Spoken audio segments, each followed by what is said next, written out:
What's going on, ladies and gentlemen? This is Muscle, and this is another Two Line Music Hut's Entertainment Report podcast. And today we have a really special guest in the building. Listen, this man is a DJ, producer. You see him all over the media, and right now, this year, he's celebrating 25 years in sound business. You know, we have in the building today, we have Max Glazer from Federation Sound in the building today. What's going on, big boss? Hey, just thank you for having me. I appreciate the intro. It makes me reflect and think about all this his 25 years and even beyond that, and great stuff. But thank you for having me. I've been keeping up on the podcast and love the work that you're doing and really getting into a lot of this information and conversations and things that I love to have and I love to hear about, and not so many people are, and it's an important part of the history and the culture of all of this. So thank you for doing the work. Thank you so much for being a part of the work also, because again, when I said 25 years, that's just 25 years as Federation. But there's a whole lot of stuff before Federation that we're going to try to cover as much as we can today. But I know somebody like you'll have to be a guest on the podcast 3, 4, or 5 times just to make a dent into what you've done. But we'll give them a great overview of who Max Glazer is today. You understand? Yeah, man. All right. Max Glazer, where did you grow up, and what type of child were you growing up?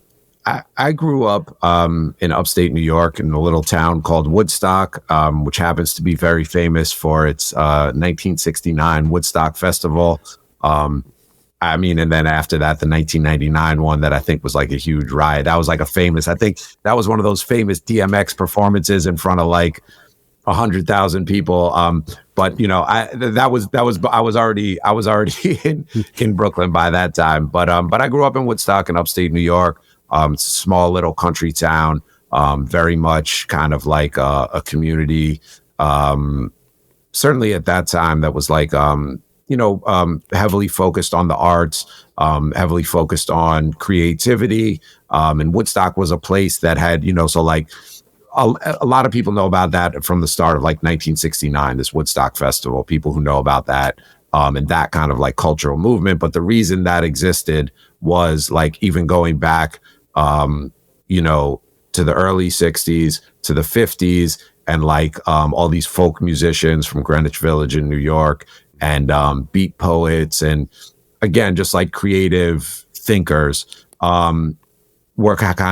it was an outpost for those people. And then that goes back to the early 1900s, and it's been an arts colony, this little enclave about 2 hours by car from New York City, 100 miles north. So it kind of has like a really interesting history of that. And that's where I was born and raised. And it's very, it's a short distance from New York City, but like culturally, like, yeah, a pretty far world from the world of a lot of the stuff that we'll get into. Listen, one thing I realize, especially traveling to the States more often, there is no city in the world like New York City. I remember the first time I went to Miami. I thought, yes, it's going to be like New York, all of this going on. When I went there, I was greatly disappointed. So I understand what you mean, that, listen, it's 2 hours away, but it's a world of difference from being in New York itself. Yeah, no, for us, like, yeah, no, where I grew up is like, it's country. Like you left, I mean, also it was the 70s and the 80s, but like you left your doors open, you left the keys in the car. Like as a kid, like you went out on your bike, you showed back up for dinner. Everybody knew everybody, very, very small town. You know what I mean? Like if you needed something, you just went and knocked on your neighbor's door, like, or your friend's parents' door. So it was like, just a very, very, very small town, small community type of upbringing. And did you grow up with any other siblings? I have a stepsister that I consider my sister. We consider each other brother and sister, that we grew up partially together. She's about 4 years older than me, and she spent a lot of time with her mother, and then also was like in boarding school for when she was in high school. So in those sort of like, and then she went away to college. So kind of like through about half of high school and then college, which is the 4 years that was as I was in junior high and high school. She wasn't around full time. You know what I mean? Like technically, yeah, we lived in the same house, but she wasn't around. So I grew up with like a big sister and my mother and my stepfather, and my father lived right in town also. And so it was just kind of like, kind of like a typical, blended family, a couple of different parts from different places. Definitely to create the thing here. So you, even though you had an older sister, you basically grew up almost as a only childish, like, because you had a lot of time to yourself at this time here. Yeah, definitely. I kind of have like the best or the worst of both worlds, depending on like how you look at it or talk to. But yeah, but so yeah, so I definitely, I've obviously, like, I'm like, yeah, no, I have a big sister. I've had a big sister my whole life, but in a lot of ways, yeah, like I did, I did have a lot of only child time, in that part of my life. Mm-hmm. So growing up now, so what did you want to get into? Did you want to become, because you're from a town where you said it's a lot of art and stuff, did you want to get into the arts? Did you want to be a pilot, a doctor, a lawyer? Where did you see your life going at that point there? I don't like, I mean, this continues to this day, even as an adult. Like, I never really had like any kind of clear plan. I'm not one of those people. Like, so I don't even really remember, like, sure, as a kid, I probably wanted to be like a firefighter or whatever. Like, I honestly don't even remember, but like almost every kid say something like that. But I never, in terms of, like I said, my mother is a painter. She's a teacher, she's an art professor, art history professor. But that kind of like, so we always did creative stuff and like it was encouraged. But also, like, she was just big on education. She was like in England, proper education as well. But I never really had any thought of, oh, here's the thing that I want to do. Like, I was going to say, like, I still haven't reached that point in my life. But certainly not as like a young kid or even like a teenager or even in college. And that was part of how I ended up where I ended up. But didn't really have like a clear idea of like, okay, here's what I want to pursue. Mm-hmm. At that point there, so when do you really get introduced to music, and let's say hip hop in particular, where you discovered this? Probably because hip hop now, yeah, your parents will be playing a certain type of music, but hip hop is something that generally you have to go out on your own and discover, especially the early stages of hip hop. Where do you remember discovering hip hop? I mean, I probably discovered hip hop through, it had to be just through friends at school. 'Cause, it's interesting because I also remember going, like this time you had to go to the record store. And if you weren't in a city, like in the country, you had to go to the mall. So you go to the record store at the mall. And Woodstock had a little record store. But so like getting into hip hop. So like I remember like the first 12-inch that I bought, and this is way before DJing. And, my dad would always say, like, you'd be like your kid, you want to buy a tape, right? You always want to buy a tape, throw it in your pocket. My dad was like, buy the record. He said, buy the record, you record it to a tape, record goes on the shelf, you have your tape with you, but you always have your record.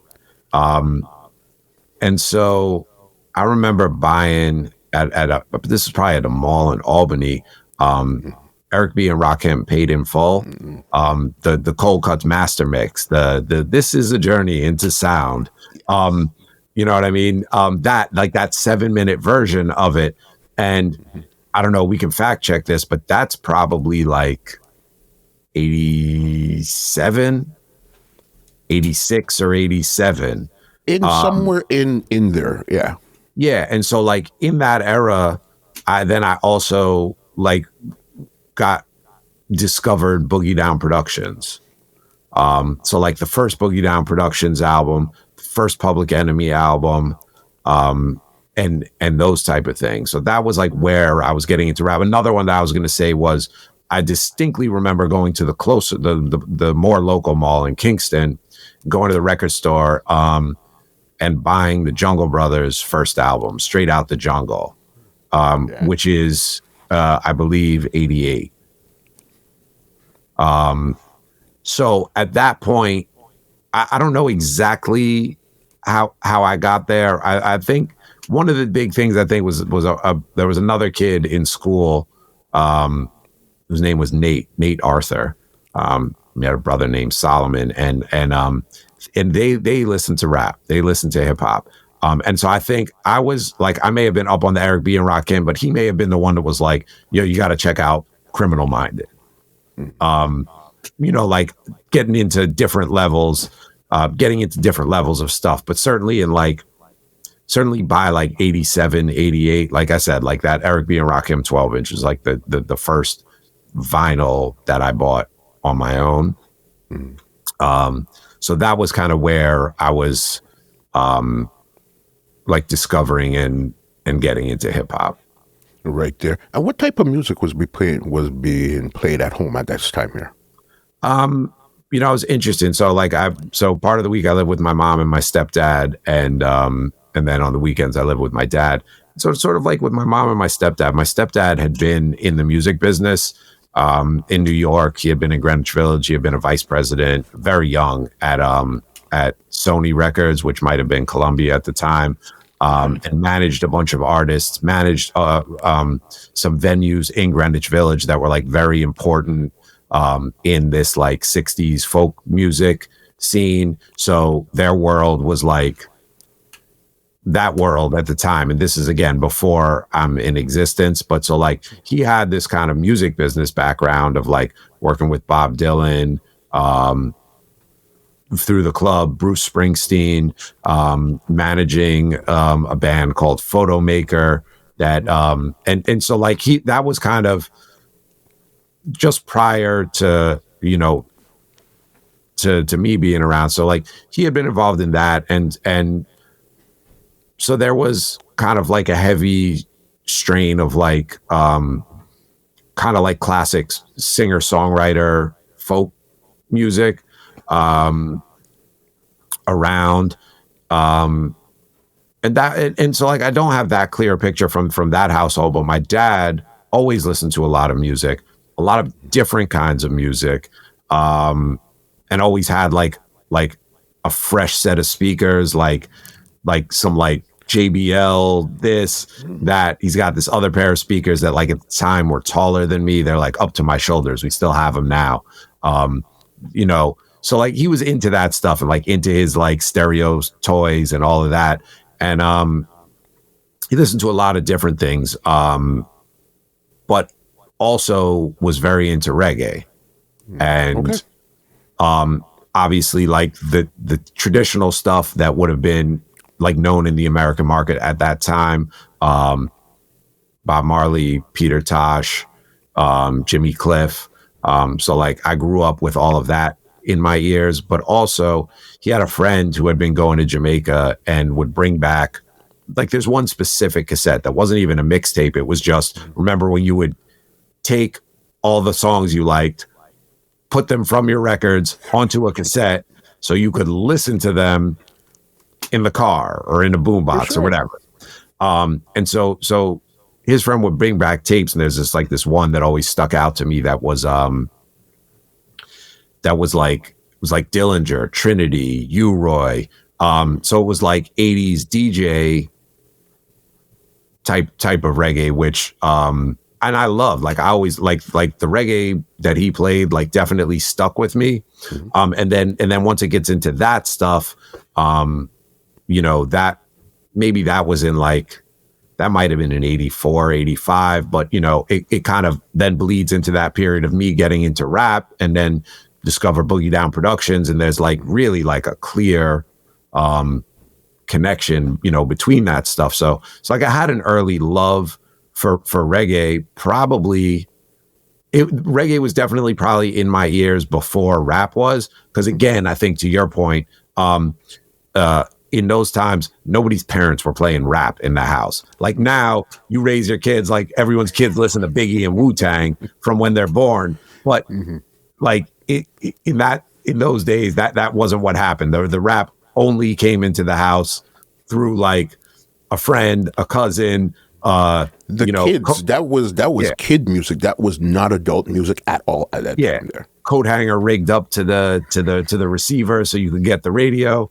So that was kind of like the music. The other thing that was like huge up there, and like my sister and all her friends, people were into the Grateful Dead, and weirdly, that was something that I just never got into.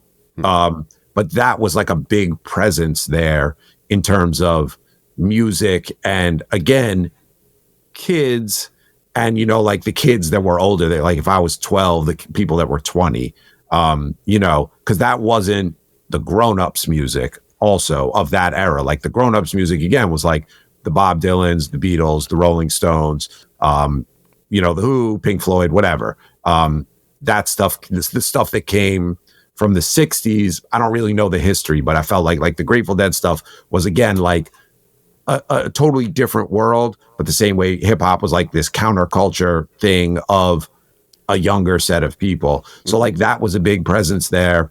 Classic rock, which I also never really got into. Like there's a lot of, it's kind of typical, like a lot of, like I listen to a lot of punk rock.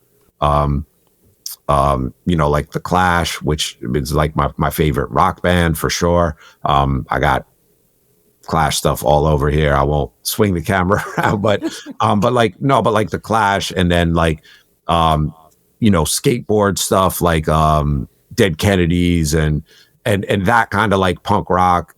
There, like I definitely had that influence as well. Some punk rock, hardcore stuff, but it was all like in parallel. Like there was, but also, and I think like certainly a lot of people that grew up and got into rap outside of like major cities, like you could listen to that alongside Public Enemy, and Boogie Productions, Criminal Minded, even though like they're sonically so different, there's a thread of like stuff that I think connects all of that.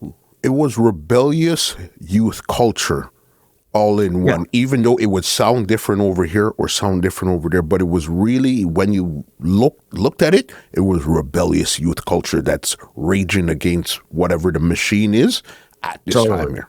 Mm-hmm. Totally. Yeah. So it's like, so again, so like as kids, like you connect with it. And growing up where I grew up, I was exposed to different types of that kind of like, rebellious youth music.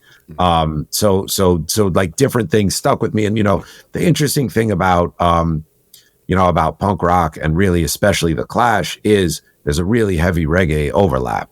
There's a really heavy Jamaica overlap. And so like that always stuck out to me because I liked reggae and it was like in my ears. So The Clash do all these reggae covers. And there's just a lot of, there's a lot of reference to that stuff and in other music of that era. But also Boogie Down Productions from the start has this thread of Jamaican music in it. Mm-hmm. And so like that always, like things that had that, like always connected to me. And like, I didn't really understand that that's what part of what I was connecting to. Mm-hmm. I think at those times, but again, in like multiple genres, things that had, like a root in Jamaica, a very clear root, because a lot of other things also do, but things that had like a very clear direct root in Jamaica stuck out to me and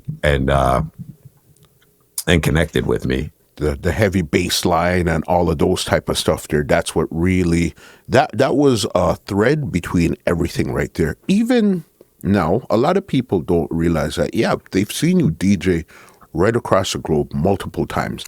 But I think your entry into entertainment was really almost journalism. That's how you got into the business at this time here? Yeah. So my first, any kind of involvement in music was definitely journalism, was definitely writing, and interestingly, it was writing about DJs. And so when I was about 16, I had this lucky, it's interesting, I don't even want to say lucky, because a mutual friend, I was introduced to a gentleman named Sasha Jenkins, who went on to become an amazing writer. He works as a part of Mass Appeal now, is a film director, a film producer, documentary work, has done TV shows, and just kind of like an amazing, interesting guy. He's also had and played in several like hardcore bands. And Sasha was introduced by, a friend, one of the probably one of the two people that I knew who DJ'd up in Woodstock, because again, there wasn't like a big culture of that, by a friend named Ralph, and they were going to community college together. And Sasha's from Queens, and he left Queens and was doing like a semester or a year at this upstate community college, get out of the city, focus on school or whatever. And my friend Ralph was like, yo, I want to introduce you to Sasha. He's starting this hip hop newspaper called Beatdown, or they started it. And so I met Sasha, and he like came over to my house when I was 16, my parents' house. And so I kind of connected with him, and we just talked, and that led to me writing for Beatdown, which was his first publication. And I'm pretty sure what I started out doing was talking to DJs, because I was into DJing and I was starting to DJ at the time and I liked it. And, at that time, and this is probably, if I'm 16, this is probably, probably 89, 90. And there wasn't press coverage of DJs. And forget about like big mainstream press, but like even, like there wasn't a column about DJs in the Source. There wasn't, you would see like, maybe like a thing with a Jazzy Jeff, who as like a part of the group, Jazzy Jeff and the Fresh Prince, or like, in that way. And in that time, a lot of it was like DJs and Eric B and Rakim. And funny enough, in both of these legendary groups, what's the first name? The DJ. DJ is the first name. Mm-hmm. So I started writing and interviewing DJs and other people. Like I have to go back and look actually through some of those Beatdown newspapers, but like at this was after I had moved to the city, so it would have been in like 92. Like I interviewed Diggable Planets before their album came out. Wow. Interviewed them in my apartment in Greenwich Village. Mm-hmm. And took the pictures for the article myself. So that was my entrance into, I guess, if you would call it, like the music business or entertainment business or whatever. And that's a thread that kind of kept going as I started doing other stuff and getting more involved in music. But I continued to write, have written for the Source, for Vibe, became music editor of a magazine out of Philly called On the Go, which was like a very underground graffiti and hip hop magazine, started by, it was actually like Kenny Mees, my partner in Federation, was actually one of the original, people behind On the Go, as like, he's like an OG graffiti writer in Philly, and him and a guy named Espo, Stephen Powers, who's a incredible artist, very well known now. And so I was writing for On the Go and doing all of that stuff. So that was, like my real introduction to like meeting anyone, in the music business, and which was just very interesting to me. And, like I'd always liked writing when I was a kid, but I didn't really have any intention, the same way I was like, I had no idea what I wanted to be. I didn't have any intention of being a writer or being like a journalist. It just was like a thing that came across my table at the right time and was like cool opportunity. Like, look, like one of the things was like, oh, can you go take pictures at KRS is shooting a video for We In There? Or like go to the club and shoot pictures of the KRS We In There video? Sure, of course, I'm in there. Like, you know what I mean? Like you're a kid, and like I just want you, like doing stuff like that is pretty mind blowing. Mm-hmm. And so growing up where I grew up in the country, like in this little town, when I started coming back and forth to the city, and being able to do stuff like that kind of from like 17, which was, it was just interesting. It was interesting. It's kind of the way I've moved through everything. It's just interesting and fun. A lot of collaborations, a lot of connects that's really going to get you to where you want to go. Because even that, what was your first DJ name, and how did you even get into DJ coming from such a small town at this time? Wait, what was my first? The question was, what was my first DJ name? Yeah, it's my real name. It's all that I've ever had, and I'll keep referring back to this for as long as we talk, because it'll keep coming up. Like, I certainly had no plans of becoming a DJ, or who uses their real name? Yeah. You know what I mean? And it's funny because, so it was just like, oh, I don't have a DJ name. And so we sort of just like, well, put my name on a flyer. And then it's like, well, then you're doing it. And then well, that's your DJ name. But then the thing that I found funny, and it still happens, but over like all the time over the years, it was like, okay, great. All right, cool. We want to book you for this out of town thing. We got to book your flights. What's your real name? yes. And I go, you think I made this up? Do you think this is a stage name that I made up? Yes, we do, Max. Yes. But it baffles me. I don't know. I've had it since I was born. But apparently it works in that respect, because I've gotten that for years, and I get it all the time. And I just find it very funny because, as I just told you, like, I just started DJing and needed to put something on a flyer. So I use my name. And then once you've done it enough, you're like, well, I'm not going to change my name. Mm-hmm. Because now, even if it's like, the little bit of people that maybe know about me, and I never had a cool idea. Like, I never had a cool idea for a name.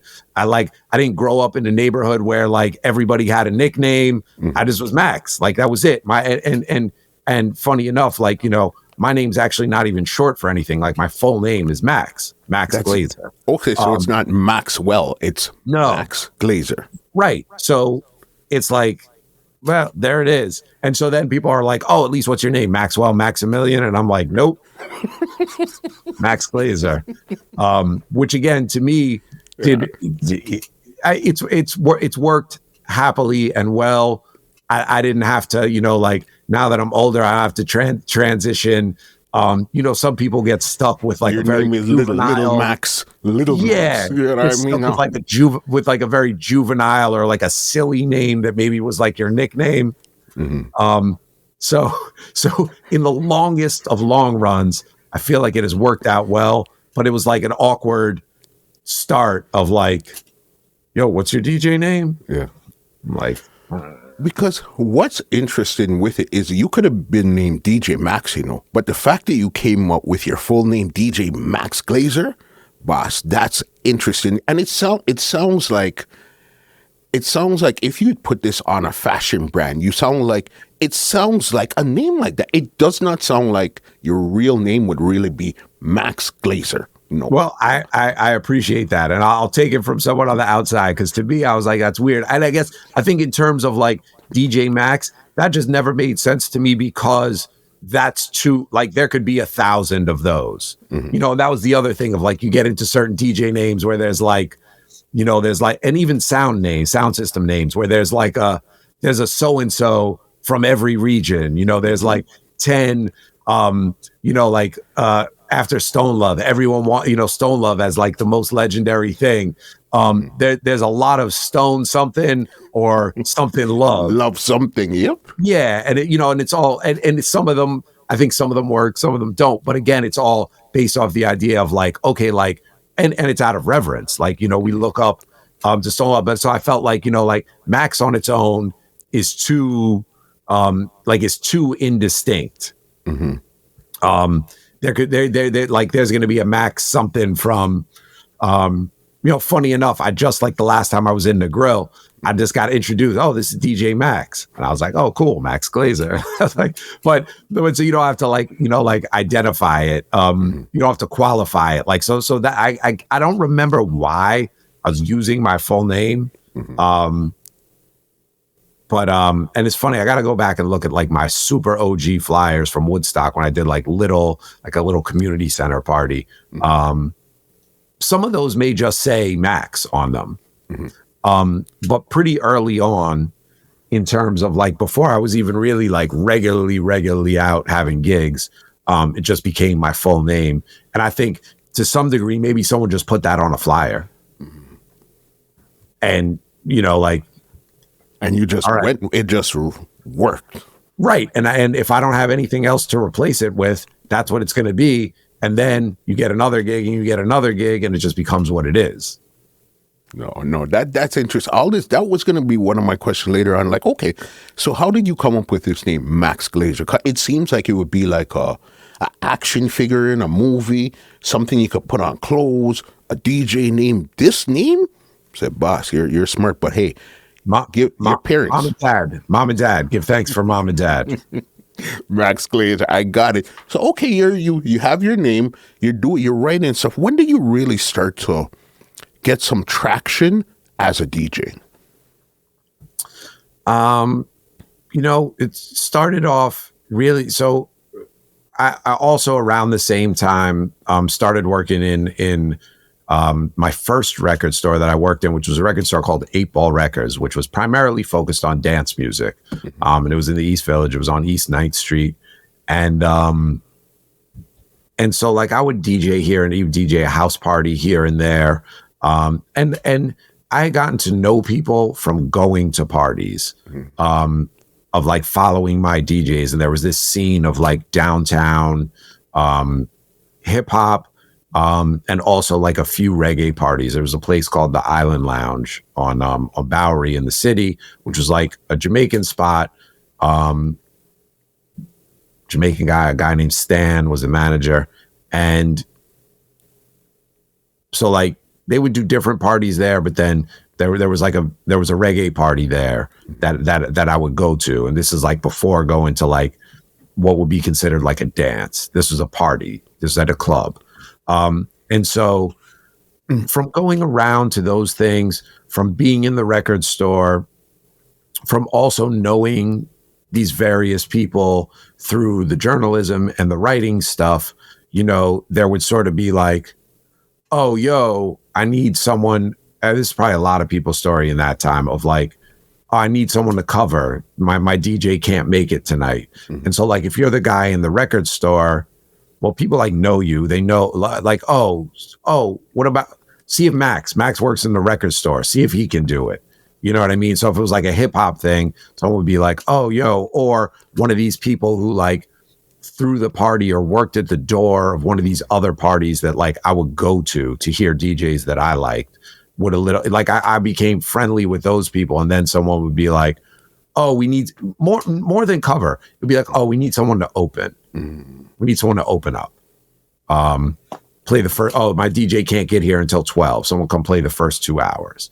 And so that was like the first like little bit of being out and DJing, and kind of like getting involved in actually being out working as a DJ, which then leads to like, okay, now you've played at this bar and the people at the bar are like, oh yeah, I like the way you played. Like, can you come play next Friday? You know what I mean? Because DJing wasn't the kind of like, you know, there were no agencies. There were really, you know, DJs had managers. I'm sure Grandmaster Flash had a manager, but it wasn't like, you know, the everyday kind of like blue collar working DJ. There wasn't really like a network of that you could refer to. There wasn't a website that you could go to and be like, hey, looking for a DJ. Yo, it's funny because like I don't really use LinkedIn, but the notifications come up on my phone and I get notifications because I'm in there as a DJ, and I get a notification that's like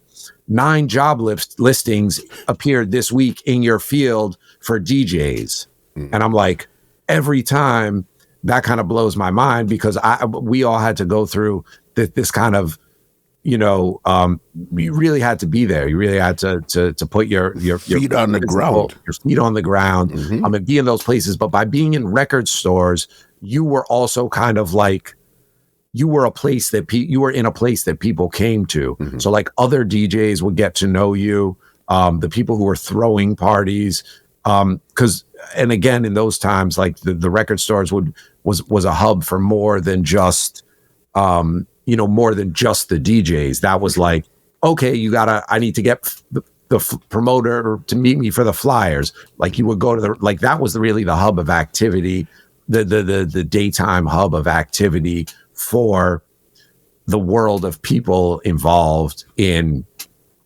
DJing and music. So being in those places and in those situations kind of led to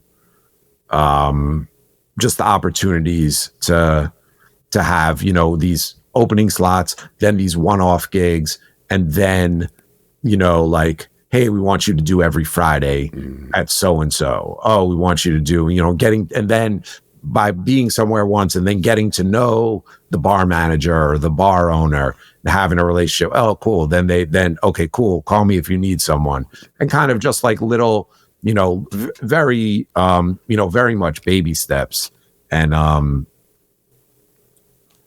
working your way up to that. You know what I mean? Because a lot of people, especially nowadays, don't understand how important the record store was at this point here. It was like a free networking event every single day from morning to close inside of a record shop. So if you're the DJ in a record shop, you're the owner, or you're somebody that's hanging around, there's always going to be some connect you're always going to make that's bigger than you, that has more experience than you, that probably likes you and would take you around. The record shop was a free networking event for anybody in the entertainment space. That goes for DJs, rappers, promoters, everybody. That was what the record shop was at that time there. Yeah, 100%. And, and even out, like, it was just, every record, well, there's the two record stores that I worked in for many years, were very much that, like, very much like the hub of activity for those communities. You know what I mean? Like, the group of people that worked there, like everyone that worked in both of the record stores that I worked in, in the first record store was a bunch of amazing DJs, some like house DJs, some disco DJs. And then in Fat Beats, amazing DJs, amazing rappers, kids that were B-boys, and all of this different stuff. And in both of those places, are where I met some incredible legendary DJs that, like I built relationships with and got to work with later, like at at 8 Ball Records, the first place that was like more dance music oriented, like Danny Tenaglia, Junior Vasquez, Armand Van Helden, like those guys came in and shopped for records. And in the shopping for records, like, the record store employee was a really important piece of that puzzle. For sure. Like, that's the person that knew everything that came in that week. That's the person that was like, okay, like, it's like a real sales job. Like, okay, I know what kind of music this DJ likes. I'm going to pull these 10 records and play these for this person. And then everywhere they're like, yo, I need that. Yo, I need that. Then you build like that trust and that relationship. And then, like, at Fat Beats, like, that's where I got to meet DJ Premier, which is like the ultimate. Premier comes in shopping for records, and we're all like, you know what I mean? Kind of like left speechless, because these are the people that are your heroes. You know what I mean? That you've grown up with, and they come in and they're buying records, and like Tony Touch and all of these people kind of come in and get to know you, because again, you're not like, it changes the dynamic. Like, we're all fanning out, but they're there for like, yo, like, what came out this week? Like, I need to buy records. Part of their job. They need to, in order to do what they're doing, the record shop is an important part of the puzzle for them to do their job. So as much as you see them as a superstar, I still need to come. I need you just as much as you're fanning out with me. I need your help right now. Yeah. No, so it's an amazing. So it's like an interesting, like a great way to meet people and build those relationships. And also, like, when you're in that, like, you're already like, okay, we're all bonded over music already anyway. So like, this is, and also it's like, safe space is too modern a term, but it's like,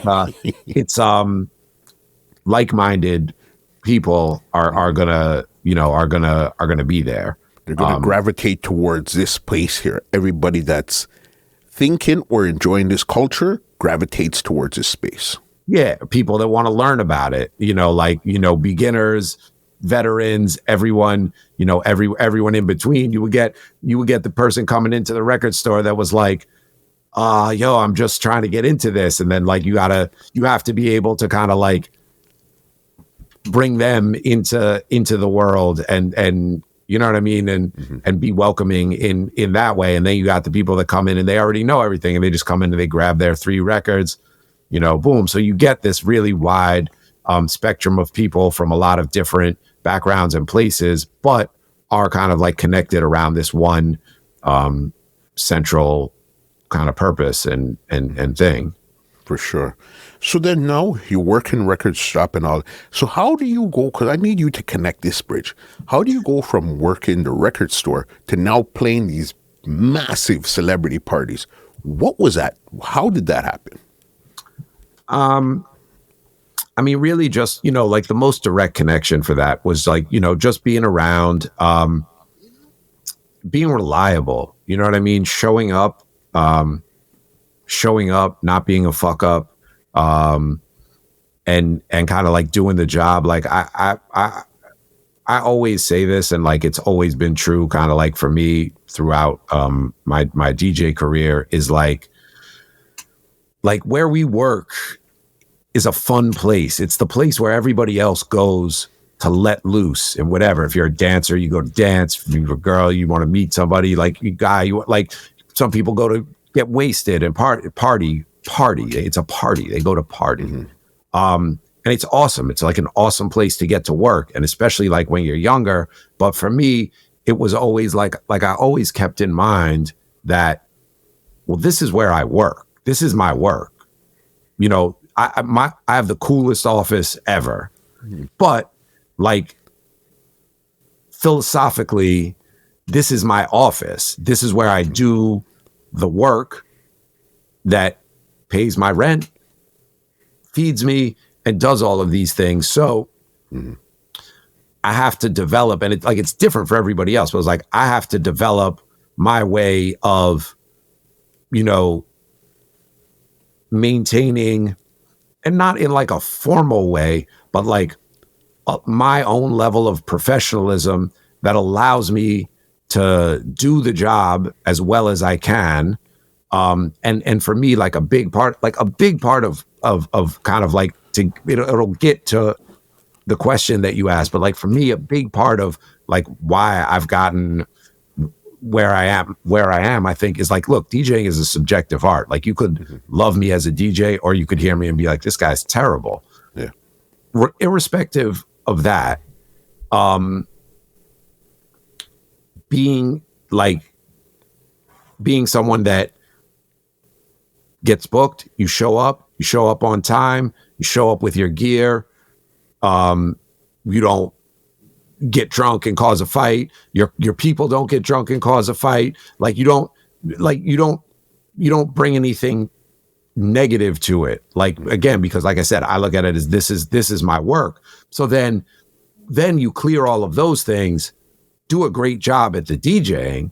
But a big part of like me getting hired for more and more things, like especially at that level, was like, yeah, Max did a really good job DJing. Okay, I also didn't have to call him and be like, yo, where are you? I've never not shown up for a gig. I can count on one hand the amount of times that I've actually called out sick and not done a DJ gig. It's probably 3 times, like in my whole life of not doing it. And if I've taken a gig and I've committed to it and something else comes along, I don't take the other thing, because like I've committed to it. If a tour comes along and I'm like, yo, I have this other gig booked, and I go back and talk to the person and we sort out and make sure that they're covered, sure. But so being like, treating like the work parts of it like work, and being able to do the DJing part at least satisfactorily. And then because that part, you continue to learn that part. But so through all of these connections, I would end up through different promoters and different people. And the main one being Jessica Rosenbloom, who ended up becoming my manager. But at the time, she was managing Funkmaster Flex, the whole Flip Squad, Enough, Mr. C, all of these people. She was the one that does and did all of the parties for Puffy. Worked with him from, when he first started at Uptown Records. And so I would end up in places opening for her headliner DJs, opening for Big Cap, opening for Doo-Wop. And again, like doing, so I got some of those DJs I had known a little bit from interviewing them, and some of them, like, I got those relationships. And also, like, opening up as a DJ back then was really important. Like, the opening slot was, you had to get people in, get them dancing, but you also couldn't play anything new. This was not the era of the top 20 records plays 5 times throughout the night. You're banging it as you're banging brand new music from the minute the doors open.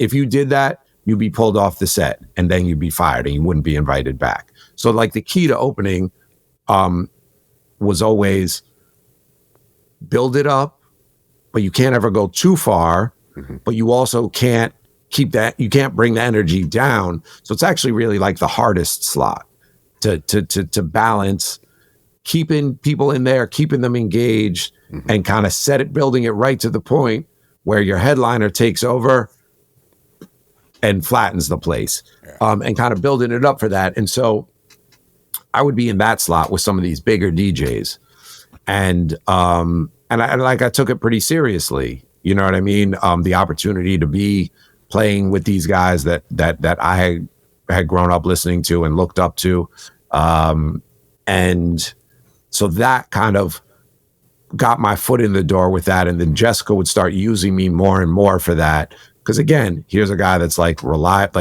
Like there was no nonsense. There wasn't like none of the just like extra bullshit of like, oh shit, it's 9 o'clock, the club's opening, where are you?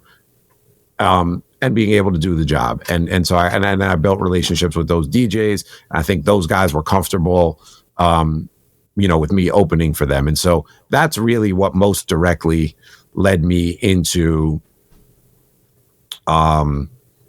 this kind of like bigger hip hop world, and kind of like expanding in that world and becoming a part of that world. So it was really, Jessica, but as you said, it was really showing up, being on time, doing all of the stuff before you actually put a record on the turntable is what you would say would basically got you to the door, was being a good person at your job and taking your job seriously. So then they see that, say, hey, you know what? At least we could get you in the warm-up slot, and then you'll work your way up from there. But it was actually being good at your job before you put one record on the turntable. Yeah, and look, I learned that, this was around the time I got to know Cipha Sounds, and Cipha was also, was barely had any gigs of his own, and it was kind of like we got along because we were very similar in that, and like there was a lot of hustle to like get out there and do the job well. Cipha also didn't drink. You know what I mean? So like we just like connected on a lot of that stuff. But I think also without really having like thought of like now I can reflect on it and kind of like look at what it was. Like I didn't really have an idea of that's what it was. It was just how I was. I didn't have a concept of like, oh, well, this is why I'm getting it. It was just how you know what I mean? Like it was just how I worked. And those things kind of led to all this stuff. And then Cipha was rolling with DJ Riz, which brought him to Flex. He ended up interning for Flex, which leads to him getting on Hot 97, filling in for Flex, then getting his own shows, and all of this stuff. And we kind of were just like I never kind of made it into that radio world, and I wasn't necessarily like trying super hard to, because Cipha was working at types of hours that I couldn't even consider, running all up and down, doing everything with those guys, all types of stuff. So that wasn't really like I don't think I was really cut out for that. And he just put in a ton of work to build into that. And we kind of like crossed paths at a time where we were both, kind of on the rise a little bit and kind of getting our feet wet in being able to be out and be DJing and get paid for it. At that time there. So then you're saying this is the time you're connecting with Cipha and you're with Jessica, so she's managing like Funk Flex and all of these big DJs. So then I gotta ask you about a legendary spot in New York.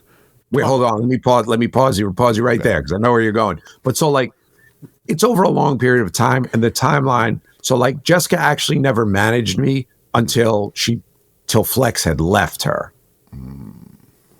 And so then she was kind of like in this different phase, because I wouldn't have been a DJ that really like fit on her roster.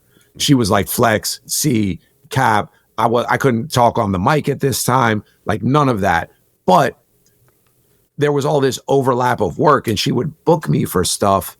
And then when like Flex left to do Pitbulls and kind of that whole roster left, she still had all this need for DJs to do stuff. She was working a lot with doo-wop, so I ended up working with doo-wop a lot, and it kind of opened up this kind of space for me, whereas there wouldn't have really been on that team as it was before for like a DJ that for a DJ like me, I don't think. Mm-hmm.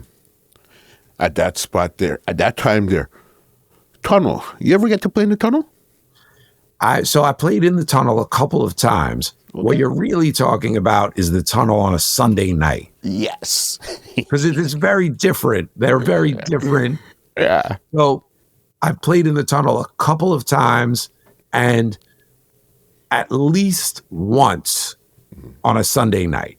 But so Tunnel was open throughout the week, and Tunnel was a huge club, and straight, it wasn't called EDM at the time, house music, dance music, like club, like a club. And so there was the main room, there were all these other rooms, there was like the bathroom, there were the bathrooms, and there was a DJ in the area between those. Then there was a basement, then there was probably like 5 different rooms that could have a DJ in there. So I DJ'd in there, I don't want to say a ton of times, but like at least a handful of times, at least like 5-10 times, at like in one of those smaller rooms. And these are nights that were not the Funkmaster Flex nights. There'd be like big techno or house DJ on the main room, and then the basement would be like hip hop and break beats and whatever, just like all of these. It's like a mega club. So then there might be like a rave room and another thing. So I DJ there, I don't know, maybe 5-10 times. I never had my own residency there. DJ'd a bunch in these other settings in there.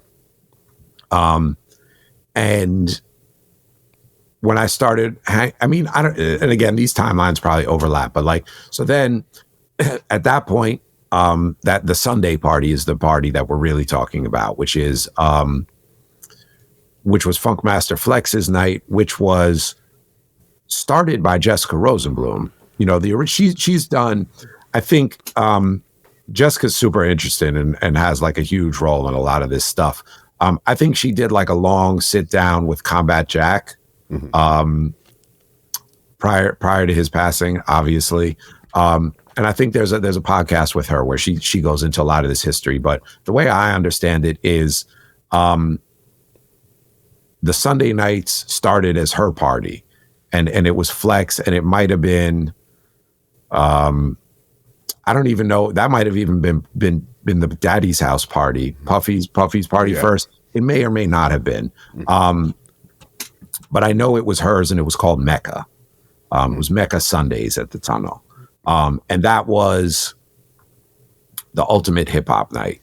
Ultimate, all of New York, like tuck your chain, like airport security, Well, at this time, it was a tighter search than airport security. Yeah. Take boots, come off, bang them together, knock any razor blades out of them. This was a serious spot, and it was the mecca of hip hop, and I was going to say of New York, but at that time, that's the mecca of hip hop in the world For sure. and so eventually Flex just took over that party, and I don't know if they kept the name Mecca or whatever, but it was Flex. Flex was running it, and Big Cap would open for Flex, and I think Riz was a part of that crew. Started bringing Cipha around, and so Cipha would go at 9 o'clock. We would go with Cipha like half hour before the doors open, be the first one there. He would set up and play until one of those other DJs who were like really part of it was like, all right, I'm taking over now. And this goes to the opening because it's kind of like survival, because the longer you were doing that well without burning out any hits, those guys would let you keep rocking. Yeah. They would let you keep rocking. Yeah, great. Do your thing. Because then they know they can get on and smash it. And so there was like a couple of tiers of like of who was warming up for Flex. And then Cipha kind of like elevated in that status, and it was really like officially his slot. And so me and Cipha, we would be there, our whole crew, and we'll go early. And I was always like, he was always trying to help me get like, so Flex would always want the last thing before he got on to be a reggae set. It's kind of reset the room, change the energy. He could come on with whatever, DMX, Get At Me, Dog, and turn the place upside down, a couple thousand people. So they always wanted that reggae set. So Cipha would be doing that. And Cipha was always trying to like help get me in, like, yo, we should Max do the reggae set or whatever. So the only time and so finally one night it was like, all right, cool, you could do the reggae set.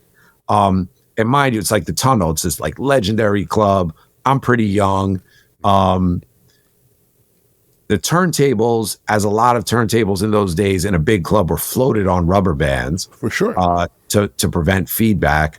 The mixer was like down in front at an angle. You know this style, like old school club. So like way down in front. Turntables are up here. They're on rubber bands. Everything is like mad high. And but the craziest thing was this was just like in the moment, night of, and they're like, all right, cool, you could do it. I didn't have records. I played a set there with Cypher's records, which I knew pretty well. Yeah. But yeah, so I did have an opportunity one time on that Sunday night. I was like mad nervous, hands shaking, like you're like hands shaking, and the turntables are on rubber bands. So it's super shaky. Yeah, but it was an amazing experience, to have done it. And then I've also got to watch like Jay-Z perform Do It Again. Like I remember like Do It Again album release party of like, yeah, just like riots in the club. Like it was a one of a kind place and definitely a one of a kind experience. And we would go and Cipha would open up. Then when he would finish, we would pack up the crates and just hang out in the corner and listen to music, watch just like kind of study it. You know what I mean? Watch the big dog go to work. Yeah. Watch at this time, man. Watch Flex do it. Watch The Room. Try not to get robbed. Tunnel was one of those places I've never experienced it myself, but every story I heard about it, it's just, you could explain it, you could talk about it, but at the end of the day, you just had to be there. That's just Tunnel. It's hard. I mean, look, we could talk about it and describe it all day. But also like you could put 2,500 people in a room right now and play all the biggest hip hop. And it's just a lot of it has to do with, it's the time, it's the place. Cause I'm not going to say it's like the music I think was incredible cause that's my era, but it's not just the music. You know what I mean? it's this combination of time, place, other just magical stuff in the air, the people, just like even like, it's like legendary for like the gauntlet of security guards that you had to clear to get into the place of yeah, they don't make security guards like this anymore. It's just a breed of things and people that doesn't exist. Of like I'm not and never been like a gold chain and jewelry wearing kind of guy. It just is never my thing. But like dudes were getting robbed for their pockets run and robbed for their jewelry sometimes before you even made it into the club, like on your way in. Yeah. And that's just like one of the levels. And like all these guys, there's like a crew of those guys that are still around. And they're like they're like a band of brothers that fought in World War II together. Because that's the type of stuff that they went through and experienced. And it's just kind of like just a combination of things that I don't think, and it's not to say there can't be amazing things, because I don't believe that either, but just a set of things that can't be recreated. I think it's a mistake sometimes to try to even recreate it. To try to recreate. It was a moment in time. Yeah, exactly. And it is what it was. Mm-hmm. Definitely. You brought up this name earlier in this conversation that right now in 2024 is a spicy name right now, especially at the time right where we are right now. Diddy, Puff Daddy back those times, the Sean Combs, all right? What was it like now playing those legendary all-white parties? Because I know you DJ'd them, you did a lot of stuff with them. What were those parties like? And I'm not talking, let me preference it here. I'm not talking about if you left, you went to a special room and seen something going. That's not what we're talking about here. I'm talking about the whole vibe, the atmosphere, the who's of who's. What was that energy like now, the all-white parties? No, I mean, it was really interesting. So like I definitely did a couple of those all-white parties, but there were also like a lot of other, like those parties span the spectrum of like, New Year's at the Shore Club in Miami, 4th of July, all white parties, this, that, and the other thing, like opening of Justin's restaurant and things like that. It's interesting because, like I didn't come from a world of like, really being around famous people or like, they're just that kind of stuff. Like, and again, to go back to like some of the stuff I was talking about earlier, is just like, I like music, like I'm a kid that like music. It was interesting because like getting into that world, like I didn't especially grow up we were talking about the music that I grew up on. I didn't especially grow up on like R&B classics and like soul classics and a lot of the stuff that's like the foundation of hip hop. A lot of that stuff I ended up going back and learning about through hip hop. And then especially when I got into this world that you're talking about, then I kind of had to go learn about like this like like the like 70s and 80s R&B and disco and like like D-Train and joint and music like that I didn't grow up on. Like I grew up on what I grew up on, and like I said, like then as a kid, like connected to rap, hip hop, but this was like playing for a set of people of like Puffy, Andre Harrell, and that world of people, and especially those Harlem guys that like they grew up like that was their every day, everything. So it was interesting to me, like from a DJ perspective, that world needed Teddy Pendergrass and Barry White, and that wasn't stuff that was like necessarily in my repertoire. Funny enough, like I started learning that a lot of records, songs that I knew that I always thought were original reggae songs, Sanchez, Wayne Wonder, that this is how I learned that they were covers from American R&B songs, especially that like, like 80 Keith Sweat guy, like all of that stuff. So it was interesting. So it kind of like took me into, like learning about some different stuff. Yeah, no, and it was always just like, yeah, no, those guys loved to party, and kind of like a lot of it was about like orchestrating. I don't know if this will overlap into the stuff that you said we're not going to talk about, but like orchestrating the party.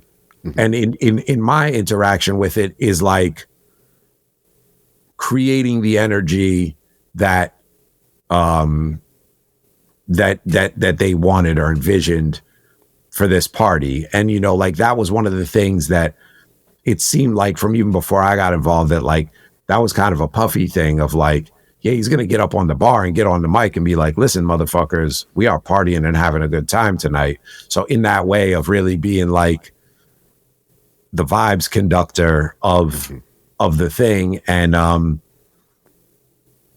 people followed that dude. It was that whole, there's like this whole extended world of bad boy people, and people that just wanted to be kind of like adjacent to and near that. It was just interesting because from always, like I ended up adjacent and in the mix with all that stuff. That was like never something that I like sought out. You know what I mean? Like I just wanted to be always just wanted to be playing music for people. And most importantly, we haven't even talked about this, for like playing music to get that reaction from the crowd, to get that, like symbiotic back and forth, going with the crowd. That was like all I wanted to do. So if, like whatever the situation was, like if you put me in there and I had the opportunity to do that, like it didn't matter, if it's like a little bar full of college kids, or some of this other stuff. Although, yes, of course, it's cool to get to meet Naomi Campbell. Like, of course. You know what I mean? Like, of course, you're like, wow, this is crazy. But then but then the thing that I think about that is like, wow, like I get to do all this just from DJing. So like for me, it still comes back to kind of like, it's like, what? Like, oh man, like I got to get on a plane and go to Japan to DJ. That's crazy. Like I had because again, like I told you, I kind of stumble through all of this and just kind of like find my way as I'm going. So when those things happen, I'm just like, wow, this is crazy. And were you playing these parties? Was this Biggie era or post Biggie era when you're playing these parties? Post Biggie era. I never met Biggie. I never met Biggie. And again, it's interesting because I get like I've gotten so much enjoyment out of just getting to interact with his music. Like I've never had a feel. I've been like, oh man, that would have been cool to meet Biggie. But like Biggie gave us so much. You know what I mean? So like I feel like I got that. And because of all of this stuff that I've done, like it's cool. Like I've gotten to meet a lot of really cool and interesting people. And don't let this jump you out of the timeline of where we're going with this. But like from like the perspective of like, I just love talking about this stuff, as you can tell, but also from someone who interviews people, the only person that for years I think about and go, and not just like meet and shake hands, that I go, yo, I really like honestly, genuinely wish I got to sit down and have a conversation like you and I are having today with Heavy D. And this has to do with where we're going of like my combination of hip hop and reggae and all of these things. It connects to Puffy, connects to everything, because Heavy is such like a unique, important figure, but as a Jamaican, and not like a Jamaican American, like Heavy is like a straight yard man. And two of my favorite records of all time And my favorite Heavy D records are straight up dancehall records. Big and Ready with Supercat. And three. Big and Ready, Dem No Worry We, and even more than those two, Hotness with Buju. Okay. From the Who's the Man soundtrack, from the Who's the Man movie soundtrack. Somebody, you'd have to be a real Heavy D fan or a real lover of music to know a song like that in detail. That's one of those gems. But so like those are gems, and just like, and it's just like the interviewer in me, and also just for like personal information. So it's funny. So like we'll jump back, but like, so I think about like, but also like Heavy is really like the root of Uptown Records, Puffy, these Mount Vernon and Uptown guys, Pete Rock and CL Smooth, all of this stuff. And so in terms of like, being in that world and thinking Biggie was what made me think about it. And so like, yeah, so all of my work with Puffy and that Bad Boy crew was after Biggie had died. So again, so that was what, 97, right? Right. So that would have all been, would have all been after 97. So it was a very different, world of Bad Boy. Black Rob, who was awesome. Craig Mack. Yeah, no, Craig Mack was before. By this time, I don't think Craig was even on Bad Boy. Because Craig Mack, A Flavoring Year was the first song released on Bad Boy, even before the Biggie songs. That was the first song. I believe so. That was the first iteration of Bad Boy. Bad Boy. They promoted them together. But yeah, like,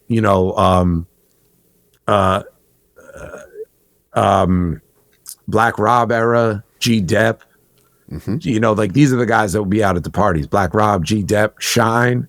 When Shine got signed, that was that era. 99, Puffy, J-Lo, Shine, Club New York. That was my era. Okay, Eric, we're gonna stick a pin, but we're gonna move forward. You just brought it up, Max. Did you actually DJ at the event, boss? No, Goldfinger, good friend, amazing DJ. Goldfinger was I believe was the one DJing, but that was a party like, we talk about filling in for people. So the woman who was the promoter for that was a friend of mine. I DJ'd a bunch of events for her. That was an ongoing Sunday night at Club New York. I had DJ'd that party within a couple of weeks before filling in for Goldfinger. And on some real DJ nerd shit, I also will always remember that that's another place that the turntables were floated and they bounced around, but they weren't floated on rubber bands. They were floated on chains from the ceiling. Okay. But no, so I wasn't DJing at that, but that was one of those places that I did DJ at and also had DJ'd at that party. So like, I picture that, that venue, but like that, but then like, yeah, so that's like a crazy era, but then, and that was in like November or something, whatever, again, like fact checkers can look it up. That was 99 and I DJ'd, was booked for, and we still did it, Puffy's 99 to 2000 New Year's party. And that was a big fucking New Year's.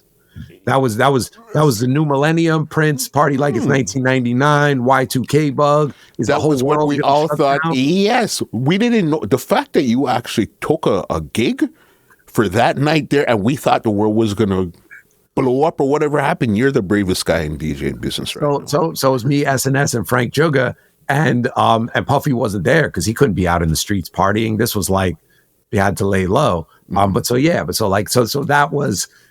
That was my era, late 90s into early 2000s, with those guys. And we could like look it up because I did must have been the No Way Out album. That was just coming out, and I don't know what year that came out. Maybe it was the second. It might have been the second. Oh, Bad Boy for Life wasn't on that album. That was on the next one, right? So it was the next one, and we did like a night full of parties in Paris, which was crazy. So yeah, so I just like that. That's kind of the only way I can like mark that timeline. It's probably like 99 to probably 2003. Because then if I started DJing for Rihanna in 2005, yeah, that's kind of like my the chunks of the eras. No, crazy. So even with Heavy D now, so you didn't get to sit down and do an interview. So you've never actually interacted with him. He wasn't at any of the parties or anything at this time here now?